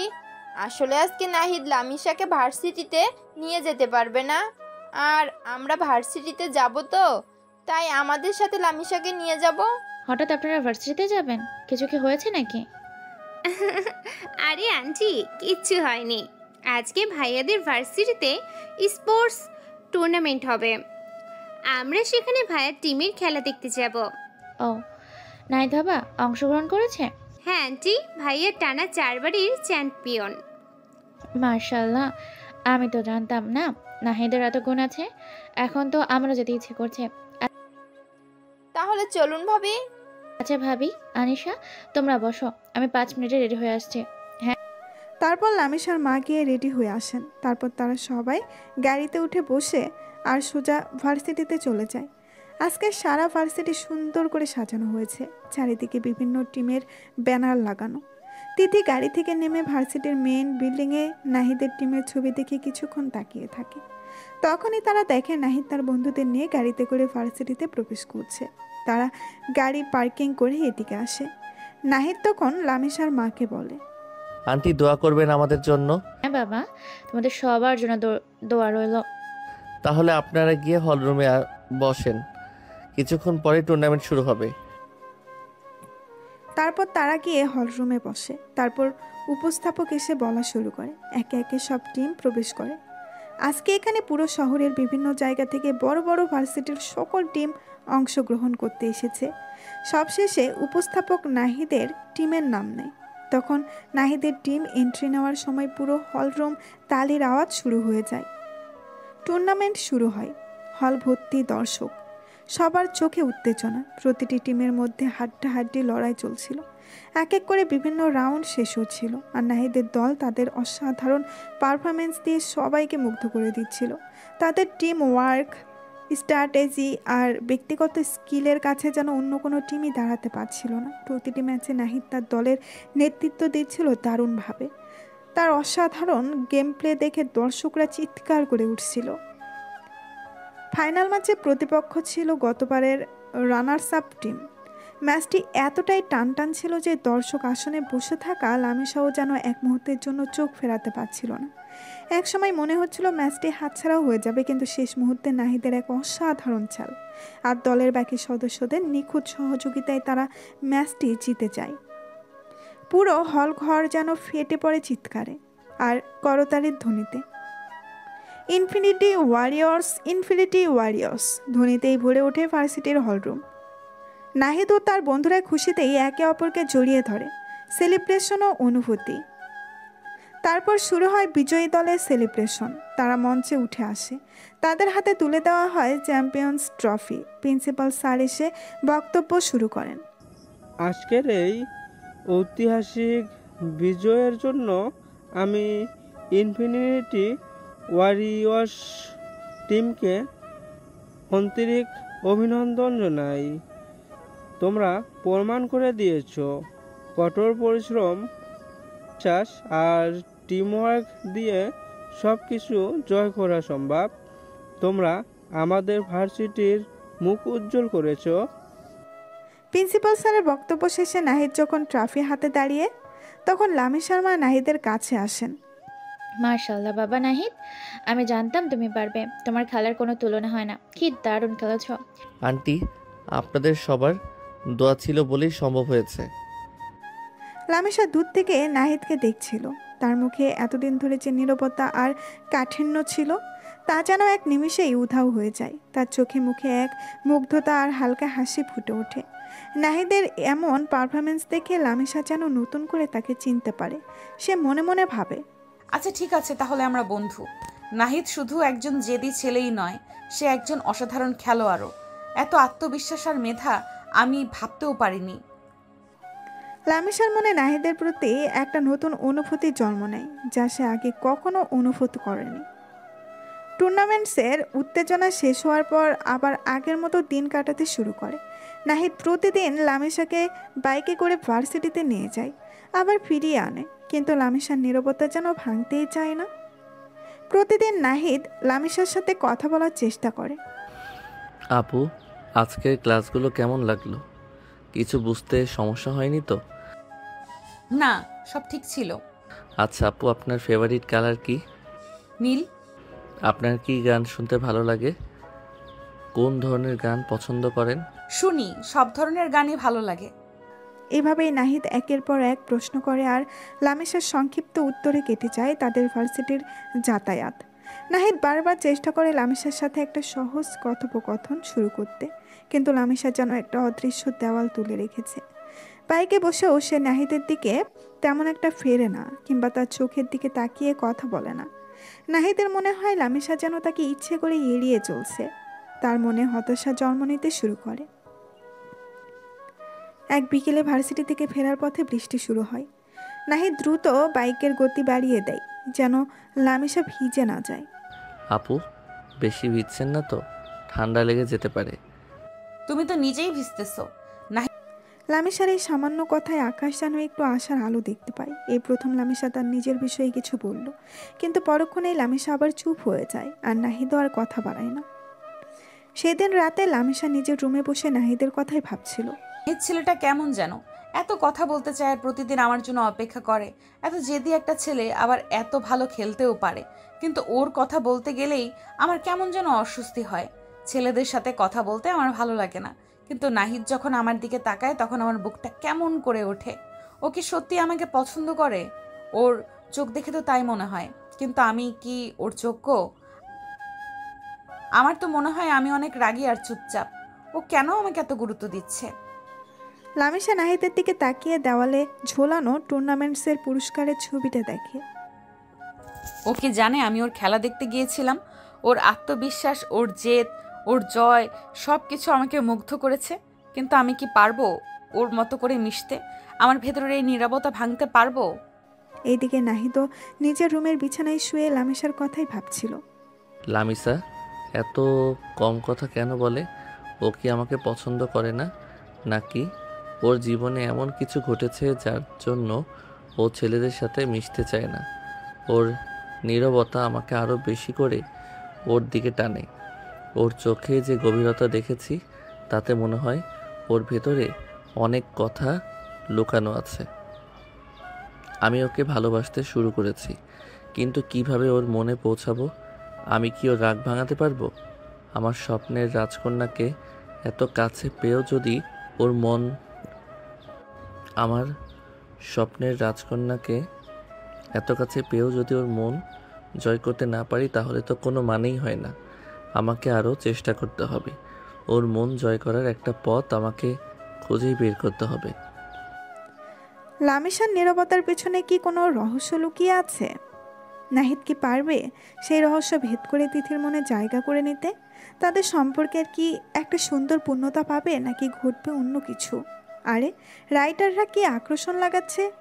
চাইলেও গল্প স্কিপ করা যাচ্ছে না। চলুন দর্শক, সামনে এগিয়ে যাই। আমার তো আর তর্স হয়েছে না। দিন পেরিয়ে রাত আসে, রাত পেরিয়ে সকাল। নাহিদ আর লামিসার জীবন যেন এক বৃত্তের মধ্যেই ঘুরছে। প্রতিদিনের মতো নাহিদ লামিসাকে বাইকে করে ভার্সিটিতে আনা নেওয়া করে, কথা বলার চেষ্টা করে। আর লামিসা সেই সংক্ষিপ্ত উত্তর আর নীরবতার ঘেরাটোপে আটকে থাকে। নাহিদের মনে হতাশা বাসা বাঁধতে শুরু করেছে। তার মনে হয় লামিসাকে হয়তো সে কোনোদিনই পুরোপুরি চিনতে পারবে না। একদিন নাহিদ বন্ধুদের সাথে ক্যান্টিনে বসে লামিসার ব্যাপারে কথা বলছিল। হ্যাঁ দোস্তরা আর পারছি না। লামিসা আপুটা কেমন যেন, এত কথা বলার চেষ্টা করি কিন্তু সব সময় চুপচাপ থাকে। আমার তো মনে হচ্ছে আমি কোনোদিনই ওর মনের কাছে পৌঁছাতে পারবো না। কিরে, এভাবে ভেঙে পড়লে চলে? এত সহজে হাল ছেড়ে দিলে হবে? তুই না বললি আত্মবিশ্বাস সাফল্যর মূল্য? হ্যাঁ রে নাহিদ, তোর তো ধৈর্য অনেক বেশি। লামিসা আপু হয়তো এমনই, ওকে সময় দে। এক কাজ করতে পারিস, ও যখন কথা বলতে চায় না তখন ওকে কিছু লেখার জন্য বলতে পারিস। যেমন ওর পছন্দের জিনিসগুলো একটা খাতায় লিখে দিতে বল, তাহলে অন্তত ওর ভিতরের কিছু কথা জানতে পারবি। লেখার জন্য দারুণ আইডিয়া, এটা তো মাথায় আসেনি। হ্যাঁ, বা ওকে তোর বাইকের পেছনে বসিয়ে কোনো সুন্দর জায়গায় ঘুরতে নিয়ে যা, যেখানে শান্ত পরিবেশ, হয়তো সেখানেও নিজেই থেকেই কথা বলবে। হ্যাঁ এইটা ভালো হবে। না না, ঘুরতে যাব না, তাহলে আবার আঙ্কেল আন্টি কিছু মনে করতে পারেন। লেখার লেখার আইডিয়াটাই ভালো। ঠিক আছে বাবা, তোমার প্ল্যান অনুযায়ী কাজ হবে। হ্যাঁ বলো। ধুর, তোরা না থাকলে কি আর আইডিয়া পাবো? চল তোরাও আসবি, কিন্তু লামিসা আপুকে বলতে পারবি না যে তোরাও আসবি। তোরা একটু দূরে দূরে থাকবি, যেন মনে হয় আমি আর ও একা আছি। আপু একটা কথা বলবো, যদি কিছু মনে না করেন। আসলে আপনি তো তেমন কথা বলেন না। আমার মনে হয় আপনার ভেতরে অনেক কিছু আছে যা হয়তো আপনি বলতে চান না। যদি আপনার কোনো সমস্যা না থাকে তাহলে আপনার পছন্দের কিছু জিনিস, যেমন প্রিয় বই, প্রিয় গান, প্রিয় রং বা এমন যে কোনো কিছু যা আপনার ভালো লাগে একটা কাগজে লিখে দিতে পারেন। আমার বিশ্বাস এতে আমাদের বন্ধুত্বটা আরও ভালো হবে। আচ্ছা চেষ্টা করব। দারুণ, তাহলে কালকে নিয়ে আসবেন কেমন? নাহিদ সামান্য হেসে সম্মতি জানায়। নাহিদের মন খুশিতে ভরে যায়। সে ভাবে হয়তো এই ছোট্ট পদক্ষেপই লামিসার নীরবতার দেওয়াল ভাঙার প্রথম চাবিকাঠি। এই অনুরোধ কি লামিসার মনে কোনো পরিবর্তন আনবে? পরের দিন সকাল, নাহিদ লামিসাকে বাইকে করে ভার্সিটিতে নিয়ে যাচ্ছিল। বাইক চলতে চলতেই লামিসা শান্তভাবে নাহিদের দিকে একটা ভাঁজ করা কাগজ এগিয়ে দেয়। এই নিন। এটা কি আপু? আপনার যা জানতে ইচ্ছে হয়েছিল। নাহিদ আনন্দে প্রায় চেঁচিয়ে উঠতে গিয়েও নিজেকে সামলে নেয়। লামিসার এই সামান্য উদ্যোগেই তার কাছে অনেক বড় কিছু। সে ভাবে আমার স্বপ্নের রাজকন্যা তার নীরবতা ভাঙতে শুরু করেছে। ভার্সিটি শেষে বাড়ির পথে ফিরছিল নাহিদ আর লামিসা। আপু আপনার প্রিয় গান আমার সোনার বাংলা, দারুণ তো, এটা আমারও খুব পছন্দের। আর আপনার পছন্দের রং নীল আর গোলাপি। নীল তো বাইকে আসার সময় বুঝেছিলাম, কিন্তু গোলাপি? আপনার তো সবসময় ইউনিফর্ম বা সালোয়ার কামিজ দেখি। আমার রুমে বেশিরভাগ জিনিস গোলাপি রঙের। লামিসার কথা শুনে নাহিদ মনে মনে বলে, ইস, যদি দেখতে পেতাম। নাহিদ তখন লামিসার কথার উত্তরে বলে, ও তাই বুঝি। আচ্ছা, আপনি কি গল্পের বই পড়েন? কোন ধরনের গল্প আপনার ভালো লাগে? রহস্য আর থ্রিলার। সত্যি? আমারও। তাহলে তো আমাদের অনেক কিছু নিয়ে কথা বলার আছে। লামিসা সামান্য হেসে চুপ হয়ে যায়। নাহিদ বুঝে লামিসা এখনো পুরোপুরি সহজ হয়নি, কিন্তু এইটুকু কথোপকথনই তার জন্য অনেকটা। লামিসার নীরবতার আড়ালে যে একটা ভিন্ন জগৎ আছে তার সামান্য ঝলক দেখে নাহিদ আরও বেশি আগ্রহী হয়ে ওঠে। রাত 10টার দিকে নাহিদ তার বন্ধুদের সহ লামিসাদের বাড়িতে যায়। লামিসার মা আগে থেকেই তাদের জন্য দরজা খুলে অপেক্ষা করছিলেন। তারা গিয়ে সোজা ছাদে চলে যায়। সবাই মিলে তখন সুন্দরভাবে ছাদটা সাজায়। রঙিন বাতি, বেলুন আর জন্মদিনের ব্যানার দিয়ে ছাদটা এক উৎসব মুখর রূপ ধারণ করে। রাত 12:30টার দিকে লামিসার মা গিয়ে লামিসাকে ঘুম থেকে ওঠান। এই লামিসা, ওর তাড়াতাড়ি। আরে মা, কি হয়েছে? এত রাতে কেন জাগাচ্ছ? আমি ফুলে ছাদে আমার মোবাইলটা রেখে এসেছি, এখন একা ছাদে যেতে ভয় করছে। তুই একটু আয় না মা। বাবাকে নিয়ে যাও না। তোর বাবা এখন ঘুমে, এখন যদি উঠাই পরে মাথা ব্যথা করবে। আচ্ছা ঠিক আছে, চলো। তারপর তারা ছাদে গেলে দেখে পুরো ছাদ অন্ধকার। লামিসা চারিদিকে একটু তাকায়, ঠিক তখনই চারিদিকে লাইট জ্বলে ওঠে আর সবাই মিলে একসাথে বলে, হ্যাপি বার্থডে লামিয়া। লামিসা অবাক হয়ে যায়। সে দেখতে পায় নাহিদের বাবা মা, নাহিদের বন্ধুরা, এমনকি তার নিজের বাবা মাও সেখানে উপস্থিত। তোমাদেরকে অনেক ধন্যবাদ বাবা মা। আরে আমাদের তো মনেই ছিল না, সবকিছু নাইট রেডি করেছে, ওকে ধন্যবাদ দে। লামিসা তখন নাহিদের কাছে যায়। নাহিদ, তোমাকে অনেক ধন্যবাদ। আমি তো ভাবতেই পারিনি এটা সত্যিই আমার জীবনের সেরা জন্মদিন। কি যে বলেন আপু, এটা তো আমার দায়িত্ব ছিল। আপনার খুশি দেখেই আমার সব কষ্ট সার্থক। আচ্ছা, তুমি কিভাবে জানলে আজকে আমার জন্মদিন? ওই যে ভর্তির দিন আপনার জন্ম নিবন্ধন দেখেছিলাম। তখন নাহিদের বাবা মা লামিসাকে জন্মদিনের শুভেচ্ছা জানান। তারপর সবাই মিলে জন্মদিনের অনুষ্ঠান উদযাপন শুরু করে। কেক কাটা হয়, গান গাওয়া হয় আর সবাই মিলে হইচই করে। নাহিদের বন্ধুরা লামিসার সাথে মজা করে কথা বলে আর লামিসাও আজ তাদের সাথে অনেকটা সহজ হয়ে যায়। তার মুখে আনন্দের হাসি লেগে থাকে। সবশেষে নাহিদ লামিসাকে একটি গিফট বক্স দেয়। সবাই চলে গেলে ফ্রেশ হয়ে একা খুলবেন। লামিসা বক্সটা হাতে নেয়, তার চোখে এক ধরনের কৌতূহল। তারপর যে যার বাড়িতে চলে যায়। লামিসার মনে আজকের রাতটা একটা মিষ্টি স্মৃতি হয়ে রইল। আর নাহিদের মনে আশা জন্ম নিল যে সে হয়তো এবার লামিসার নীরবতা পুরোপুরি ভাঙবে। সবাই চলে যাওয়ার পর লামিসা তার রুমে যায়। সারাদিনের উত্তেজনা আর আনন্দের পর তার শরীরটা বেশ ক্লান্ত। ফ্রেশ হয়ে এসে তার চোখ যায় বিছানায় রাখা গিফট বক্সটির দিকে। সেটি হাতে নিয়ে সে আলতো করে স্পর্শ করে। কি থাকতে পারে ওইটাতে? নাহিদ কি দিতে পারে? লামিসা কৌতূহল নিয়ে বক্সটা খোলে। বক্সের ভেতরে একটি সুন্দর ডায়েরি আর একটি অসাধারণ কলম। ডায়েরিটি হালকা নীল রঙের, তাতে ছোট্ট ছোট্ট সাদা ফুলের নকশা করা। ডায়েরির প্রথম পাতায় নাহিদের হাতের লেখায় কিছু কথা লেখা আছে। লামিসা ডায়েরির প্রথম পাতাটি খোলে। সেখানে নাহিদের সুন্দর হস্তাক্ষরে লেখা, লামিসা আপু, জানি আপনি কথা বলতে তেমন পছন্দ করেন না। আপনার নীরবতা আমাকে সবসময় ভাবায়। এই ডায়েরিটা আপনার জন্য। এখানে আপনি যা খুশি লিখতে পারেন। আপনার ভালো লাগা, মন্দ লাগা, আপনার স্বপ্ন, আপনার ভেতরের কথাগুলো। আমি জানি শব্দের চেয়েও লেখার একটা অন্যরকম শক্তি আছে। আর আমার বিশ্বাস একদিন এই ডায়েরির পাতাগুলোই আমার সাথে আপনার মনের দূরত্ব কমিয়ে দেবে। শুভ জন্মদিন নাহিদ। লামিসার চোখে বিস্ময়। সে নাহিদের কথাগুলো বারবার পড়ে। তার রাগ আর নীরবতার কারণ নাহিদ হয়তো খানিকটা বুঝতে পেরেছে। এটা ভেবেই লামিসা অবাক হয়। তার মনে হয় নাহিদ শুধু তার বাহ্যিক রূপটাই দেখেনি, তার ভেতরের মানুষটাকে বোঝারও চেষ্টা করেছে। এই ছেলেটা এমন কেন? এত ধৈর্য। আমি যখন ওর সাথে কথা বলি না তখনও হতাশ হয় ঠিকই, কিন্তু হাল ছাড়ে না। আর এই ডায়েরি, এটা তো আমার মনের কথা লেখার জন্য। আমার গোপন কথাগুলো।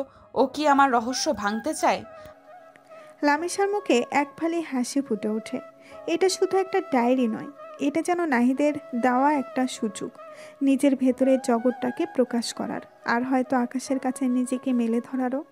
তিথি ডায়েরিটা বুকের কাছে আঁকড়ে ধরে। তার মনে হয় নাহিদের সাথে তার এই নীরবতার সম্পর্কটা হয়তো এবার সত্যিই বদলে যাবে। ডায়েরির প্রতিটি পাতায় যেন নতুন করে শুরু করার একটি আমন্ত্রণ লুকিয়ে আছে। পরের দিন সকাল, নাহিদ লামিসাকে বাইকে করে ভার্সিটিতে নিয়ে যাচ্ছিল। গতকালকে জন্মদিনের আনন্দের রেশ কাটেনি নাহিদের। তার মনে আশা হয়তো ডায়েরি পেলে লামিসা এবার কিছুটা হলেও সহজ হবে। সে লামিসার সাথে নানান কথা বলার চেষ্টা করছিল। আপু, কালকে রাতে আপনি গিফটটা করেছেন, কেমন লাগলো? আপনার পছন্দ হয়েছে তো? লামিশা সামান্য মাথা নেড়ে বোঝায় যে সে দেখেছে। ডায়েরিটা আপনার ভালো লেগেছে? আপনি কি কিছু লিখেছেন? লামিশা কিছু বলে না। নাহিদ বোঝে আজও সেই পুরনো নীরবতাই ফিরে এসেছে। তার মনে কিছুটা হতাশা নেমে আসে, কিন্তু সে হাল ছাড়ে না। আপু, আপনার ফেভারিট মিষ্টি কি, বা আপনার পছন্দের কোনো খাবার আছে?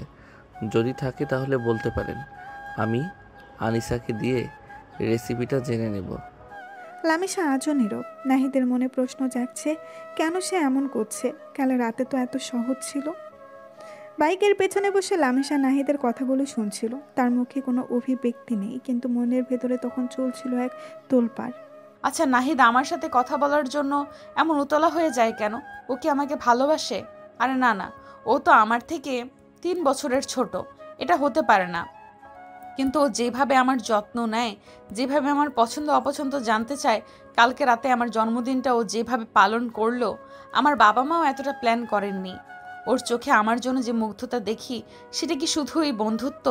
আমি তো ছেলেদের সাথে মিশতে পারি না। আমার অতীতটা সে যদি জানতে পারে, তখন কি ও আমাকে এভাবে চাইবে? আমি কি ওর মতো একটা হাসি খুশি সাহসী ছেলের যোগ্য? ওর মতো করে মিশতে পারলেই আমার ভালো লাগতো, কিন্তু আমি যে পারি না। আমার মনের ভেতরের এই দেওয়ালটা আমি নিজেও ভাঙতে পারছি না।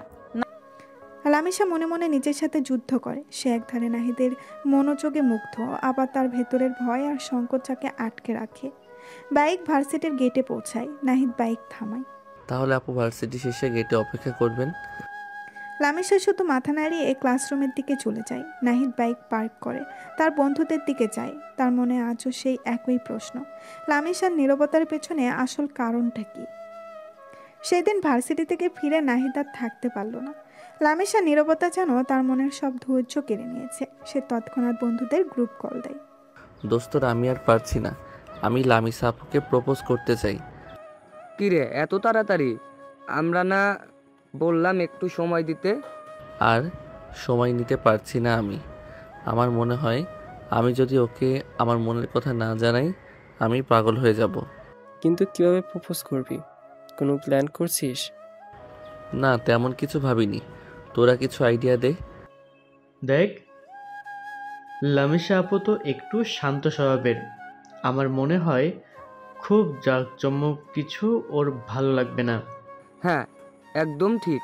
সাধারণত কিন্তু হৃদয়স্পর্শী কিছু কর। যেমন ধর, কোনো শান্ত সুন্দর জায়গায় নিয়ে গিয়ে প্রপোজ করতে পারিস। কোথায়? ভার্সিটির পাশে লেকটা কেমন হয়? রাতের বেলায় লাইটিংয়ের ব্যবস্থা করলে বেশ রোমান্টিক লাগবে। লেকটা খারাপ না, কিন্তু আর কি করা যায়? তুই বরং ওকে একটা চিঠি লেখ, তোর মনের সব কথা খুলে বল। আর চিঠি শেষে প্রপোজ করিস। হ্যাঁ, এটা ভালো আইডিয়া। আমি একটা চিঠি লিখব, আর তোরা লেকের আশেপাশে লাইটিংয়ের ব্যবস্থা করবি। আর ব্যাকগ্রাউন্ডে হালকা কোনো গান বাজলে কেমন হয়? তোরা সব সামলাতে পারবি তো? নিশ্চিন্ত থাক, আমরা আছি তোর পাশে। নাহিদ মনে মনে প্রপোজালের একটা ছক তৈরি করে। লেকের শান্ত পরিবেশ, নিজের লেখা একটি চিঠি আর বন্ধুদের সাহায্য, সব কিছু মিলিয়ে সে তিথির মনে ভালোবাসার দোলা দিতে চায়। নাহিদ কি পারবে তার ভালোবাসার কথা লামিশার কাছে পৌঁছে দিতে? তার লামিশা কি নাহিদের প্রস্তাবে রাজি হবে? আরে, আমি তো আর অপেক্ষা করতে পারছি না। চলো তাড়াতাড়ি দেখি সামনে কি হয়। দৃশ্য পরিবর্তন হয় পরের দিন সকালে। নাহিদ লামিশা নিয়ে ভার্সিটির দিকেই যাচ্ছে। গতকাল রাতের আলোচনা তখনও নাহিদের চোখে মুখে লেগে আছে। তার মনে আছে এক নতুন সাহস। সে সিদ্ধান্ত নিয়েছে আজই লামিশাকে তার মনের কথা বলবে। সে লামিশাকে নিয়ে সোজা তাদের ভেন্যুতে চলে যায়। লামিশা কিছুটা অবাক হয়। লামিশা কিছু বলতে যাবে, তখনই নাহিদ বলে ওঠে, আপু, একটা কথা বলতে চাই। জানি না আপনি কি ভাববেন, কিন্তু আমি আপনাকে খুব পছন্দ করি। বলতে পারেন ভালোবেসে ফেলেছি। আমি আপনাকে বিয়ে করতে চাই। নাহিদের কথা শুনে লামিশা যেন বর্জাহত হয়। তার মুখ ফ্যাকাশে হয়ে যায়। বাইকটা একটু থেমে গেলে সে ধীরে ধীরে নেমে আসে। নাহিদের চোখে তখন তীব্র জিজ্ঞাসা, কি হলো আপু, কিছু বলছেন না যে? না নাহিদ, আমি পারবো না। কেন আপু, কেন পারবেন না? না নাহিদ, আমি পারবো না। তুমি আমার থেকে 3 বছরের ছোট। তাছাড়া আমি... কি হলো বলো, আমি কি? না নাহিদ, আমি বলতে পারবো না। লামিশা কথাটি বলে দ্রুত হেঁটে চলে যেতে চায়, তখনই নাহিদ লামিশার হাত ধরে ফেলে। নাহিদ, আমার হাত ছাড়ো। না, তোমাকে আজকে বলতেই হবে কি সেই কারণ যার কারণে তুমি আমাকে গ্রহণ করবে না। না নাহিদ, আমি বলতে পারবো না, আমার হাত ছাড়ো। নাহিদের কথায় লামিশা কিছুক্ষণের জন্য থমকে যায়, তার চোখ বড় বড় হয়ে যায়। নাহিদের যেয়ে তার ধীরতা তাকে বিচলিত করে তোলে। লামিশা তখন কান্নায় ভেঙে পড়ে। নাহিদ লামিশাকে বাইকের পাশে একটি বেঞ্চে বসায়। ততক্ষণে দূরে দাঁড়িয়ে থাকা তার বন্ধুরা রাতুল, সিয়াম আর রনিও এগিয়ে এসেছে। তারা পরিস্থিতি বুঝতে পেরে চুপচাপ দাঁড়িয়ে থাকে। লামিশা কাঁদতে কাঁদতে বলতে শুরু করে, আমি একজনকে নিজের জীবনের চেয়েও বেশি ভালোবাসতাম। আমার রিলেশনটা 2 বছরের ছিল। আমি আমার পরিবারকেও জানিয়েছিলাম, তারাও মেনে নিয়েছিল। আমাদের দিন ভালোই যাচ্ছিল। আমরা দুজন দুজনকে কথা দিয়েছিলাম যে আমরা দুজন দুজনকে বিয়ে করব। তারপর যখন বিয়ের আর 1 মাস বাকি ছিল, তখন থেকে ও আমায় মাঝে মাঝে বলতো তার বন্ধুর বাসায় যাওয়ার জন্য, হোটেলে যাওয়ার জন্য। আমি বারণ করলেও বলতো বিয়ে তো করবই। একদিন ও আমাকে ওর বাড়িতে নিয়ে গেছিল। আমি মনে করেছিলাম বাড়িতে ওর বাবা মাও আছে, কিন্তু বাড়িতে কেউ ছিল না। তখন ও আমার সাথে জোরাজোরি করতে থাকে। তখন আমি ওকে ধাক্কা দিয়ে সরিয়ে ওকে রুম দিয়ে লক করে পালিয়ে আসি। পরে ও আমাকে বিয়ে করেনি, অন্য একজনকে বিয়ে করেছে। আমি ওকে অনেক বলেছিলাম, কিন্তু ও আমার কথা একবারও মানেনি। সেদিন সিদ্ধান্ত নিয়েছিলাম যে কখনো বিয়ে করব না। আসলে সেদিনের পর থেকে আমার সব ছেলেদের উপর থেকে বিশ্বাসই উঠে গিয়েছে, তাই আমি কোনো ছেলের সাথে কথা বলি না। তুমি হয়তো বুঝতে পেরেছো নাহিদ, তুমি অনেক ভালো ছেলে। তুমি আমার থেকে আরো অনেক ভালো মেয়ে পাবে। আমার পেছনে তোমার মূল্যবান সময় নষ্ট করো না। এটা বলেই লামিশা সেখান থেকে কাঁদতে কাঁদতে চলে যায়। নাহিদ সেখানে হতবাক হয়ে বসে পড়ে। তার চোখ দিয়ে শুধু জল গড়িয়ে পড়ছে। লামিশার জীবনের এই অন্ধকার অতীত তাকে গভীরভাবে নাড়া দেয়। নাহিদের বন্ধুরা তার পাশে এসে বসে। তারা জানে এই মুহূর্তে নাহিদের কতটা কষ্ট হচ্ছে। দোস্ত, এমনটা নয়, সব সম্পর্ক এরকম হয় না, তুই ভেঙে পড়িস না। লামিসা আপু খুব কঠিন একটা সময়ের মধ্য দিয়ে যাচ্ছে। হ্যাঁ রে নাহিদ, ওর প্রতি তো আরও বেশি সহানুভূতি দেখা। এই মুহূর্তে ওকে তোর পাশে দরকার। ওর বিশ্বাস ভেঙে গেছে। দেখ, লামিশা আপু তোকে সব কথা বলেছে, এটাতে বোঝা যায় ও তোকে কতটা বিশ্বাস করে। তুই ওকে সময় দে, ধীরে ধীরে ওর মন থেকে এই ভয়টা মুছে যাবে। আজকে যদি না বলো তাহলে আমি সুইসাইড করব। আমি আর এই জীবন রাখবো না। কি হলো বলো? কিন্তু আমি কি পারবো ওর এই কষ্ট দূর করতে? ওর উপর যে আঘাতটা এসেছে সেটা তো খুব গভীর। আমি ওকে বোঝাতে চাই সব ছেলে এরকম হয় না। পারবি দোস্ত, তোর ভালোবাসা যদি সত্যি হয় তাহলে পারবি। ওর পাশে থাক, ওকে বল যে তুই ওর অতীত নিয়ে বিচার করবি না, শুধু ওর বিশ্বাসটা ফিরিয়ে আনার চেষ্টা কর। বন্ধুদের কথায় নাহিদ কিছুটা সান্ত্বনা পায়। সে জানে এই পথটা কঠিন হবে, কিন্তু লামিশাকে সে কোনোভাবেই হারাতে চায় না। তার মনে এখন লামিশার প্রতি আরও বেশি ভালোবাসা আর এক অদম্য জেদ কাজ করছে। নাহিদ কি পারবে লামিশার মনে আবার বিশ্বাস ফিরিয়ে আনতে এবং তার অতীতকে ভুলিয়ে দিতে? তাদের সম্পর্ক কি এই কঠিন পরীক্ষা পেয়ে আরও মজবুত হবে? দর্শক, আমি কত কি আশা করেছিলাম, কিন্তু সব তো দেখে আমার চিন্তার উল্টোটা হলো। আচ্ছা, চলুন দেখি সামনে কি হয়।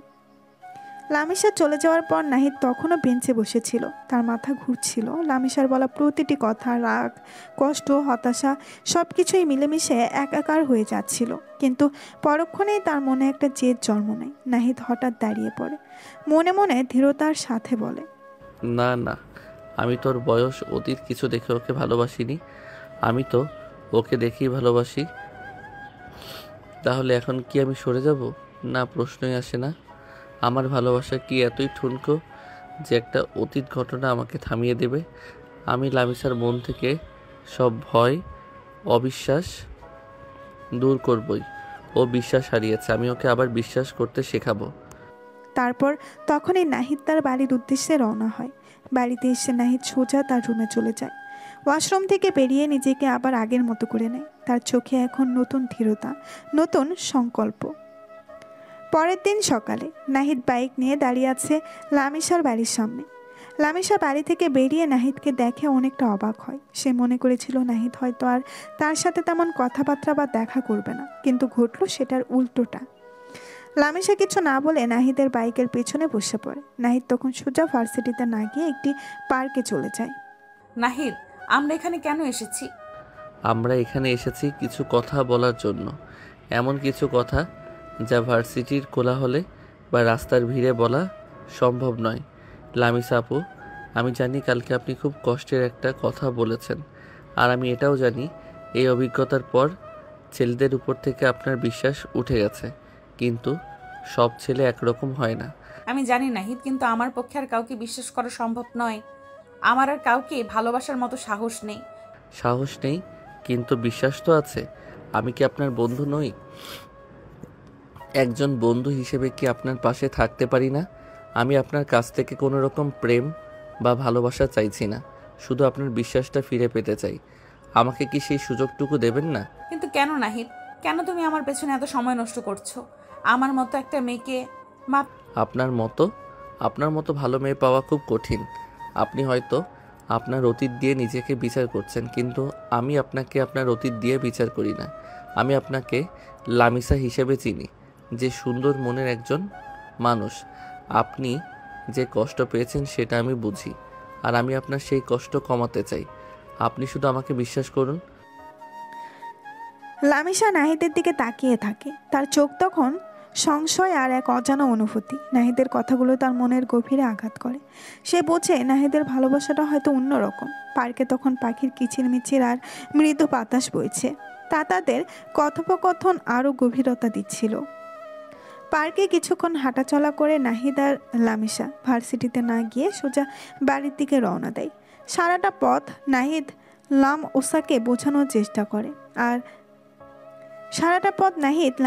বোঝানোর চেষ্টা করে, আর লামিসা তার কথাগুলো চুপচাপ শোনে। তার মুখের কঠোরতা যেন কিছুটা কমেছে, চোখ লেগে আছে এক অব্যক্ত বেদনা। নাহিদ নিজের বাড়ি এসে দেখে তার বাবা আজকে বাড়িতেই আছেন। নাহিদ তখন তার মাকে ডাক দেয়। তার মা আসলে সে তাকে বাবার পাশে বসতে দেয়। মা, বাবা, আমি তোমাদের একটা গুরুত্বপূর্ণ কথা বলতে চাই। আমি লামিসাকে ভালোবাসি এবং তাকে বিয়ে করতে চাই। নাহিদের কথা শুনে তার মা বাবা চমকে ওঠেন। তুই কি তোর রহমান আঙ্কেলের মেয়ের কথা বলছিস? হ্যাঁ মা। না, এটা আমি মানতে পারবো না। লামিসা তোর থেকে প্রায় 3 বছরের বড়। বাবা, ভালোবাসা কি বয়স দেখে হয়? আমি তো লামিসাকে তার বয়স দেখে ভালোবাসিনি, আমি ওকে দেখেই ভালোবেসেছি। ওর সাথে আমার আত্মার টান। ওর যে কষ্ট আছে, যে অতীত আছে, আমি সেটা জানি, আর আমি ওকে সেই সব কিছু থেকে মুক্তি দিতে চাই। আমি ওর পাশে থাকতে চাই, ওকে আবার বিশ্বাস করতে শেখাতে চাই। ওর সব আঘাত আমি মুছে দিতে চাই বাবা। না, তুই যাই বলিস এটা আমি মেনে নেব না। বাবা, আমার স্বপ্নটা তো তোমাদের কাছে অজানা নয়। সেই ছোটবেলা থেকে আমি আমার স্বপ্নের রাজকন্যার কথা বলে আসছি। আজ যখন তাকে খুঁজে পেয়েছি, তার পাশে থাকার সুযোগ পেয়েছি, তখন তোমরা কেন বাধা দিচ্ছ? আমার সমস্ত স্বপ্ন, আমার সব চাওয়া পাওয়া এখন লামিসাকে ঘিরে। আমি ওকে ছাড়া বাঁচতে পারবো না বাবা। যদি লামিসা আমার না হয়, তাহলে আমি সারা জীবন একা থাকবো, বিয়ে করব না। নাহিদের কথায় নাহিদের বাবা হঠাৎ হেসে ওঠেন। নাহিদের মাও হেসে ওঠেন। কি ব্যাপার, তোমরা হাসছো কেন? আমি কি কোনো হাসার কথা বলেছি? আরে গাধা, আমি আর রহমান মিলে আগেই তোদের বিয়ে ঠিক করে রেখেছিলাম। ভাবছিলাম তোদের ভার্সিটি শেষ হলেই তোদের বিয়ে দিয়ে দেব, কিন্তু এখন যেহেতু তোরা চাইছিস, তাহলে আর দেরি করব না। আমি এখনই রহমানকে কল করছি। নাহিদ আনন্দে লাফিয়ে ওঠে। সে খুশিতে তার বাবা মাকে জড়িয়ে ধরে। তারপর শুরু হয় দুই বাড়ির বিয়ের ধুম। এদিকে লামিসা অনেকবার তার বাবা মাকে বোঝানোর চেষ্টা করেছে, প্লিজ, আমি এই বিয়ে করতে চাই না। আর একটা কথাও নয়, আর একবার যদি বিয়ে করবো না বলিস তাহলে আমার মরা মুখ দেখবি। লামিসাও তখন থেকে চুপ। তার পরিবারের এই সিদ্ধান্তে সে যেন অসহায়। তার মনের ভেতরে পুরো কষ্ট আর নতুন আশঙ্কা দ্বন্দ্ব চলছে। দুই বাড়ি সাজানো শুরু হয়ে গিয়েছে। আনন্দের আবহাওয়া ছড়িয়ে পড়েছে চারিদিকে। সেদিন আনিশা লামিসাদের বাড়িতে যায়। আনিশা লামিসার পাশে বসে কপট হাসি দিয়ে বলে, কি আপু, কেমন লাগছে? সব জায়গায় তো দেখি তোমার ছবি ঝুলছে। আমার ভাইয়াকে তো পেয়ে গেছো, এখন বুঝি আর রাগ করা চলবে না। আনিশা লামিসার গালে আলতো করে টোকা দেয়। লামিসার মুখে তখনও তেমন কোনো উচ্ছ্বাস নেই। সে শুধু একটা দীর্ঘশ্বাস ফেলে। আনিশা লামিশার হাতে একটা ছোট টিফিন বক্স ধরিয়ে দিয়ে বলে, ভাইয়া কাল রাতে তোমার পছন্দের ফুচকা বানাতে বলেছিল, নিজেই বানিয়েছি, কিন্তু খেয়ে দেখো কেমন হয়েছে। লামিশা শুধু শুকনো হাসি হাসে, আর কিছু বলে না। সে যেন এক ঘোরের মধ্যে আছে। লামিশার এই নীরবতা কি বিয়ের পরও বজায় থাকবে, নাকি নাহিদের ভালোবাসা তার মনের সব দ্বিধা দূর করে দেবে? দর্শক, গল্প কোথা থেকে কোথায় চলে আসলো, আমি কোথায় মনে করলাম এখন দুঃখের কিছুদিন যাবে, কিন্তু এখন দেখি বিয়ে হচ্ছে। রাইটার ভাইয়া কিন্তু আসলে একটা জিনিস। দুই বাড়িতেই ধীরে ধীরে অতিথি আসা শুরু হয়েছে। বিয়ের এক ভিন্ন আমেজ ছড়িয়ে পড়েছে চারিদিকে। নাহিদের বাড়িতে আনন্দের কোলাহল, আর লামিশার বাড়িতেও আত্মীয় স্বজনে আনাগোনা। উৎসবের এই অবহের মাঝেও নাহিদের বাবা মা এবং লামিশার বাবা মা তাদের মধ্যকার বহু পুরনো বন্ধু ও নতুন সম্পর্কের বাঁধনকে আরও দৃঢ় করার সুযোগ পান। একদিন সন্ধ্যায় ড্রয়িং রুমে বসে নাহিদের বাবা এবং রহমান সাহেব গল্প করছিলেন। তাদের পাশে বসেছিলেন নাহিদের মা ও লামিশার মা। কিরে রহমান, ভাবতেই পারিনি আমাদের এই বন্ধুত্বটা আজ এমন এক নতুন মোড় নেবে। তোর মেয়ে আমার বৌমা হবে, আর আমার ছেলে তোর জামাই। সত্যি সব যেন স্বপ্নের মতো লাগছে। আরে আমি তো সেই ছোটবেলা থেকেই জানতাম আমাদের ছেলে মেয়েদের মধ্যে একটা যোগসূত্র তৈরি হবে। নাহিদ যখন লামিসাকে ভার্সিটিতে আনা নেওয়া শুরু করলো, তখনই আমার কেমন যেন একটা আঁচ লাগছিল। ভাগ্যিস তোর ছেলে জেদি আছে, না হলে তো লামিসাকে রাজি করানো মুশকিল হতো। ভাবি, লামিশা কেমন আছে? ওর মনটা কি একটু শান্ত হয়েছে? বেচারি অনেক কিছুর মধ্যে দিয়ে গেছে। কি আর বলবো ভাবি, মেয়েটা তো প্রথম দিনই রাজি হচ্ছিল না। ওর মনের কষ্ট তো আমরা জানি, কিন্তু আপনাদের নাহিদ জেদ আর ভালোবাসা দেখে এখন মনে হচ্ছে লামিশা ঠিকই মানিয়ে নেবে। ও নাহিদের মতো একটা ভালো ছেলেই পাবে, এটা আমাদের ভাগ্য। হ্যাঁ রে, নাহিদ ছেলেটা সত্যিই খাঁটি সোনা।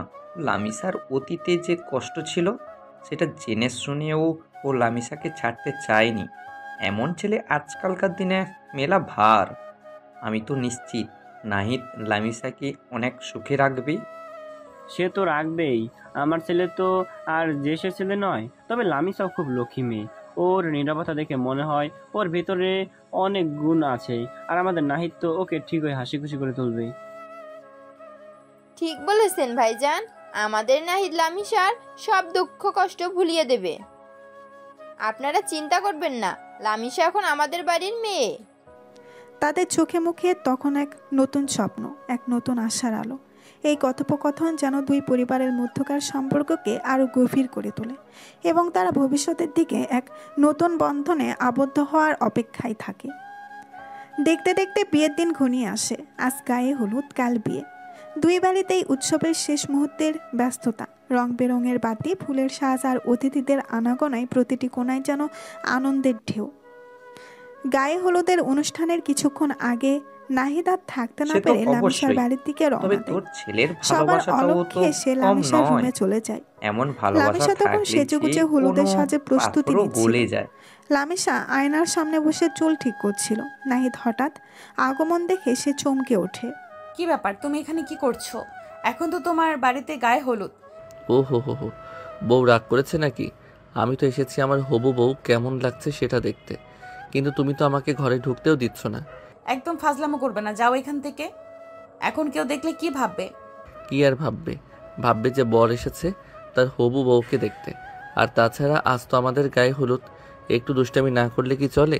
তোমার এই গোলাপি ঠোঁটগুলো দেখলে আমি নিজেকে ধরে রাখতে পারি না। তার উপর তুমি আবার লিপস্টিক দিয়েছ, আমি তো শেষ। লামিশা নাহিদের কথা শুনে কিছুটা অপ্রস্তুত হয়ে যায়, কিন্তু তার মুখে কোনো হাসি ফোটে না। সে শুধু নাহিদের দিকে একবার তীক্ষ্ণ দৃষ্টিতে তাকায়। নাহিদ, ফালতু কথা বলবে না, যাও এখান থেকে। এখন যদি বাবা মা দেখে ফেলে তাহলে খুব খারাপ হবে। এমনিতেই আমার জীবনটা শেষ করে দিয়েছো, আর কি চাও? আরে বাবা, এত রাগ কেন? গায়ে হলুদে তো একটু খুশি খুশি থাকতে হয় নাকি? আমার তো মনে হচ্ছে তুমি এখনো আমাকে সহ্য করতে পারছো না। আর একটু এগিয়ে এসে লামিশার কাঁধে হাত রাখান ভান করে লামিশার সঙ্গে সঙ্গে নাহিদের হাত সরিয়ে দেয়।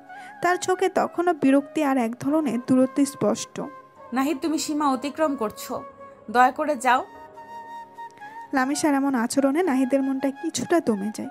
সে বলছে লামিশা এখনও তার অতীত থেকে পুরোপুরি বের হয়ে আসতে পারেনি। তার রাগ, তার হতাশা এখনও লামিশাকে ঘিরে রেখেছে। নাহিদ একটা দীর্ঘশ্বাস ফেলে। ঠিক আছে, আমি যাচ্ছি, কিন্তু একটা কথা মনে রেখো, আমি তোমার জন্য সব কিছু করতে রাজি। তোমার মুখে হাসি ফোটানোর জন্য আমি সব চেষ্টা করব। নাহিদ আর কিছু না বলে লামিশার রুম থেকে বেরিয়ে যায়। লামিশা আয়নার সামনে বসে নাহিদের চলে যাওয়ার শব্দ শোনে, কিন্তু ঘুরে তাকায় না। তার মুখে তখনও সেই নিস্পৃহ ভাব। নাহিদের মনটা কিছুটা ভরাক্রান্ত হয়, কিন্তু তার জেদ আরও বেড়ে যায়। সে জানে এই পথটা সহজ হবে না, কিন্তু লামিশার মন জয় করার তখন তার জীবনের একমাত্র লক্ষ্য। অবশেষে সেই দিনটি চলে আসে, নাহিদ আর লামিশার বিয়ের দিন। সকাল থেকেই দুই বাড়িতে সাজ রব। একদিকে সানাইয়ের সুর, অন্যদিকে অতিথিদের আনাগোনা। উৎসবের এক ভিন্ন মেজাজ চারপাশে। ইসলামিক নিয়ম অনুসারে বিয়ের সকল কার্যক্রম শুরু হয়। কাজী সাহেব আসেন, দোয়া দরুদ পড়ানো হয়। লামিশাকে যখন কবুল বলার জন্য জিজ্ঞেস করা হয়, তখন তার চোখে মুখে কোনো অনুভূতি ছিল না। সে শুধু নিস্পৃহভাবে মাথা নাড়িয়ে সম্মতি জানায়। নাহিদের মনে তখন মিশ্র অনুভূতি। একদিকে লামিশাকে নিজের করে পাওয়ার আনন্দ, অন্যদিকে তার মুখের এই ভাবলেসহীনতা দেখে এক অব্যক্ত কষ্ট। নাহিদকে যখন কবুল বলার জন্য বলা হয়, সে এক মুহূর্ত দেরি না করে দৃঢ় কণ্ঠে 3 বার কবুল বলে দেয়। তার চোখে তখন লামিশার প্রতি গভীর ভালোবাসা আর তাকে সুখে রাখার সংকল্প। বিয়ের কার্যক্রমে ফাঁকে ফাঁকে পরিবারের সদস্যরা আর নাহিদের বন্ধুরা একে অপরের সাথে গল্প করছিল। ভাবি, লামিশাকে কেমন যেন লাগছে, ওর মুখে কোনো হাসি নেই। মন খারাপ করবেন না ভাবি, মেয়েটা এত বড় একটা ঘটনার মধ্যে দিয়ে গিয়েছে। ওর জন্য একটু সময় লাগবে, দেখবেন নাহিদের ভালোবাসা ও ঠিক সব ভুলে যাবে। রহমান, দেখলি তো, তোর মেয়ে তো আমার ছেলের জেদের কাছে হার মানলো। আমার ছেলে ওর স্বপ্নের রাজকন্যাকে পেল। সে তো অবশ্যই, তবে তোর ছেলের ভালোবাসাটাও তো কম নয়। এমন ভালোবাসা থাকলে যে কোনো পাথরও গলে যায়। এইদিকে নাহিদের বন্ধুরা তো আনন্দে আত্মহারা। তারা নাহিদের দিকে তাকিয়ে হাসাহাসি করছে। কি রে দোস্ত, ফাইনালি তো তোর স্বপ্নের রাজকন্যাকে পেয়ে গেলি। এখন বুঝি আর বাইকের পেছনে শুধু বউকে বসানোর বাহানা থাকবে না? আরে এখন তো ভাবিকে নিয়ে হানিমুনে যাবে, তারপর তো আর আমাদের পাত্তা দিবে না। দোষ, দেখছিস না ভাবে এখনো কেমন গম্ভীর হয়ে আছে? তোর আজ রোমান্সের কি হবে? দূর, তোরা চুপ কর তো। ওর মন জয় করা এত সহজ নয়, ওকে আমার বোঝাতে হবে সব। তোরা চুপ থাক। বিয়ের রীতিনীতি অনুযায়ী নাহিদ তখন লামিশার হাত ধরেছিল। লামিশা এক ঝটকায় হাত সরিয়ে নেয়। নাহিদের মুখে তখন একরাশ কষ্ট ফুটে ওঠে, কিন্তু সে নিজেকে সামলে নেয়। সে জানে এই পথটা কতটা কঠিন হবে, কিন্তু সে প্রস্তুত। লামিশার মনে তখন এক মিশ্র অনুভূতি। একদিকে পরিবার আর সমাজের চাপ, অন্যদিকে অতীতের ভয় আর অবিশ্বাস। সে নাহিদের দিকে ফিরেও তাকায় না। তার মন তখন শুধু একটাই চিন্তা, আমার জীবনে কি আর কখনো আনন্দ ফিরে আসবে? আমি কি পারবো নাহিদকে ভালোবাসতে, নাকি আমার অতীত আমাকে চিরতরে আঁকড়ে ধরে রাখবে? তার চোখের কোণে তখন এক ফোঁটা জল চিকচিক করে ওঠে, যা কেউ দেখতে পায় না। বিয়ের সকল কাজ শেষে রাত গভীর হলে নাহিদ বাসর ঘরে প্রবেশ করে। ঘরের মৃদু আলোয় লামিশা একটি লম্বা ঘোমটা দিয়ে খাটে বসেছিল। নাহিদ ধীর পায়ে এগিয়ে গিয়ে লামিশার সামনে বসে। তার চোখে গভীর ভালোবাসা আর একরাশ আশা। নাহিদ যখন লামিশার হাত ধরতে যাবে, তখনই লামিশা হাত সরিয়ে নেয়। কি হয়েছে লামিশা, তুমি এমন চুপ করে আছো কেন? না নাহিদ, আমি তোমাকে স্বামীর অধিকার দিতে পারবো না। তুমি আমাকে আমার ইচ্ছার বিরুদ্ধে গিয়ে বিয়ে করেছো। আমি এই বিয়েতে রাজি ছিলাম না। তুমি কি বলছো না আমি আর কাউকে ভালোবাসতে পারবো না? আমার পক্ষে এটা সম্ভব নয়। তুমি কেন এমন করলে? কেন আমাকে জোর করলে? লামিশা প্লিজ, এভাবে বলো না। আমি জানি তোমার মনে অনেক কষ্ট, অনেক ভয়। আমি তোমাকে জোর করে বিয়ে করিনি লামিশা। তুমি তো জানো আমাদের বাবা মায়েরা এই সম্পর্কটা চেয়েছেন, আর আমার ভালোবাসাটা হয়তো তোমাকে রাজি করাতে পারিনি। আমি হয়তো তোমাকে বোঝাতে পারিনি, কিন্তু আমি তোমাকে ভালোবাসি লামিশা। তুমি আমার স্বপ্নের রাজকন্যা। আমি তোমার সব কষ্ট ভুলিয়ে দিতে চাই। আমাকে একটা সুযোগ দাও লামিশা। আমি তোমাকে কোনো দিন কষ্ট দেব না, কোনো দিন তোমার চোখের জল ফেলতে দেব না। শুধু আমাকে তোমার পাশে থাকার অনুমতিটুকু দাও। নাহিদ, তোমার কথাগুলো আমার কাছে গুরুত্বহীন। আমি তোমার সাথে থাকতে চাই না। আমাকে আমার মতো থাকতে দাও। তুমি এখান থেকে চলে যাও। আমি তোমার সাথে এক ছাদের নিচে থাকতে পারবো না। তুমি বোঝো না আমার কষ্টটা। আমি যে কাউকে বিশ্বাস করতে পারি না।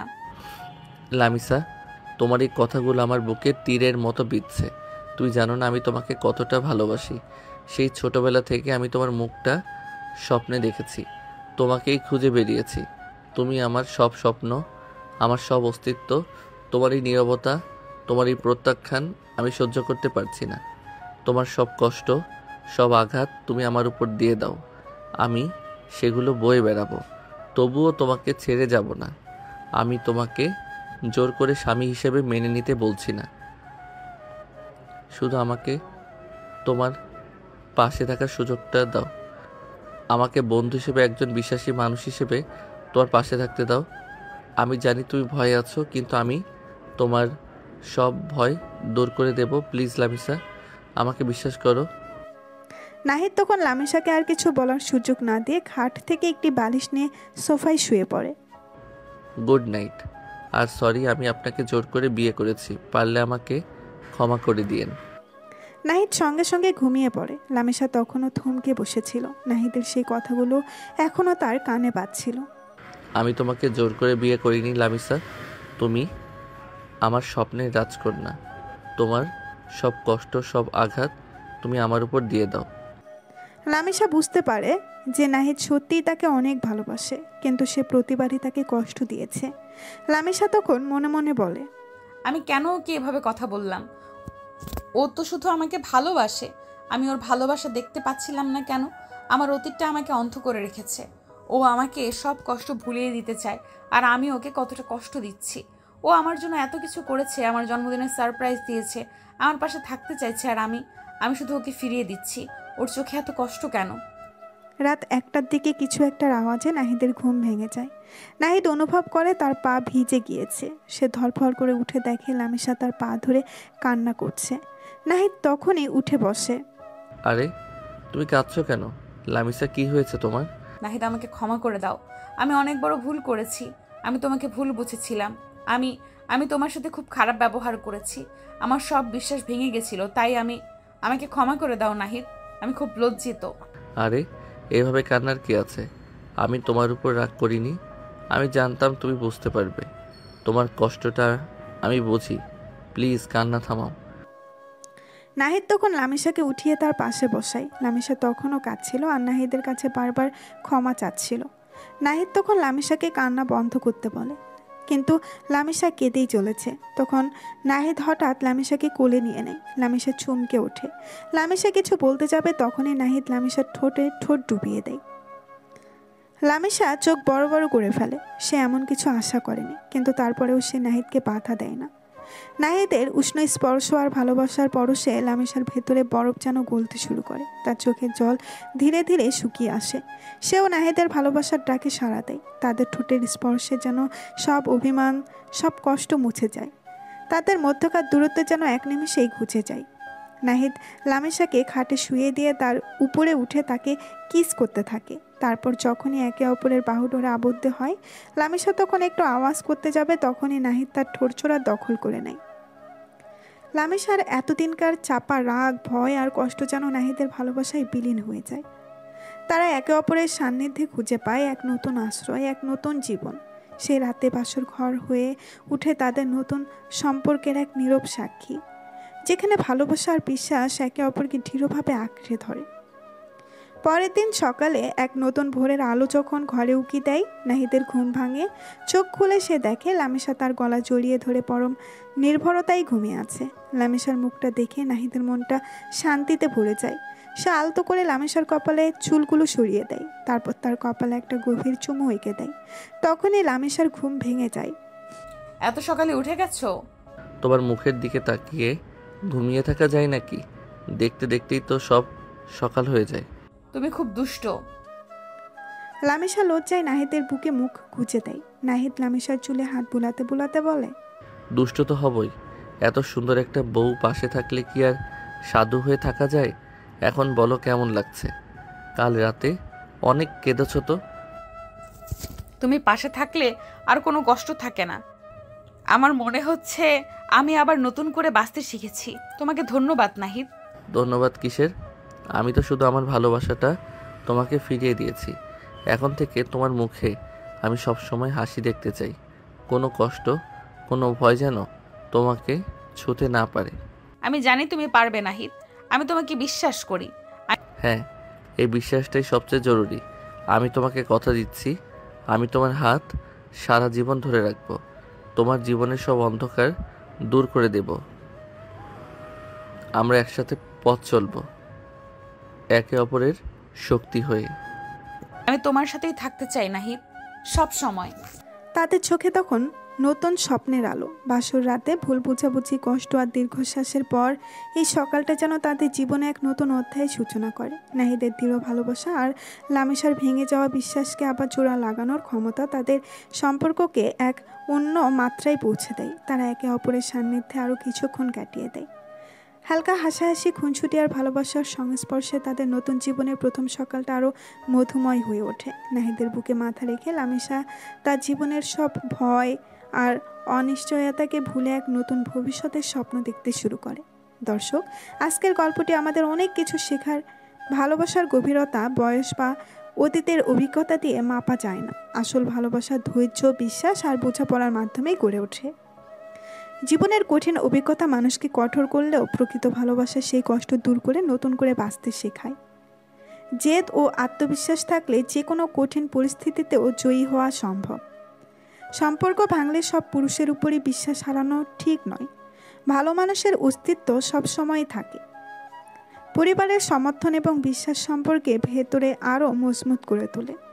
পাশের বাড়ির রাগে মেয়ের মিষ্টি ভালোবাসার গল্পটি নাহিদ ও লামিসায় ভালোবাসা এক আবেক্ষণ চায়নি, যেখানে নাহিদ তার স্বপ্নের রাজকন্যা লামিসাকে খুঁজে পায়। লামিসার জীবনের এক ভয়াবহ অতীত তাকে নীরব ও অবিশ্বাসী করে তোলে, কিন্তু নাহিদের অক্লান্ত চেষ্টা, দৃঢ় আত্মবিশ্বাস আর নিঃস্বার্থ ভালোবাসা ধীরে ধীরে লামিসার মনের সব বাধা ভেঙে দেয়।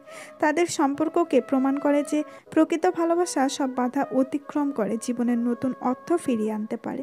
এই গল্পটি বিশ্বাস, ধৈর্য এবং ভালোবাসার জয়কে তুলে ধরে। প্রিয় দর্শক, আমাদের গল্পটা কেমন লাগলো? নাহিদ আর আমার ভালোবাসার এই পথ চলা আপনাদের মন ছুঁয়ে গেছে তো? আমার বিশ্বাস আমার কষ্ট আর নাহিদের ভালোবাসার জেদ হয়তো আপনাদের কিছুটা হলেও শেখাতে পেরেছে। আপনাদের অনুভূতিগুলো কমেন্ট করে জানান। গল্পটা ভালো লাগলে সবাই লাইক দিন, বন্ধুদের সাথে শেয়ার করুন। আর এমন আরও সুন্দর সুন্দর গল্প পেতে আমাদের চ্যানেলটি সাবস্ক্রাইব করে পাশে থাকুন। আপনাদের ভালোবাসা আমাদের এগিয়ে চলার অনুপ্রেরণা। সবাইকে ধন্যবাদ। সমাপ্ত।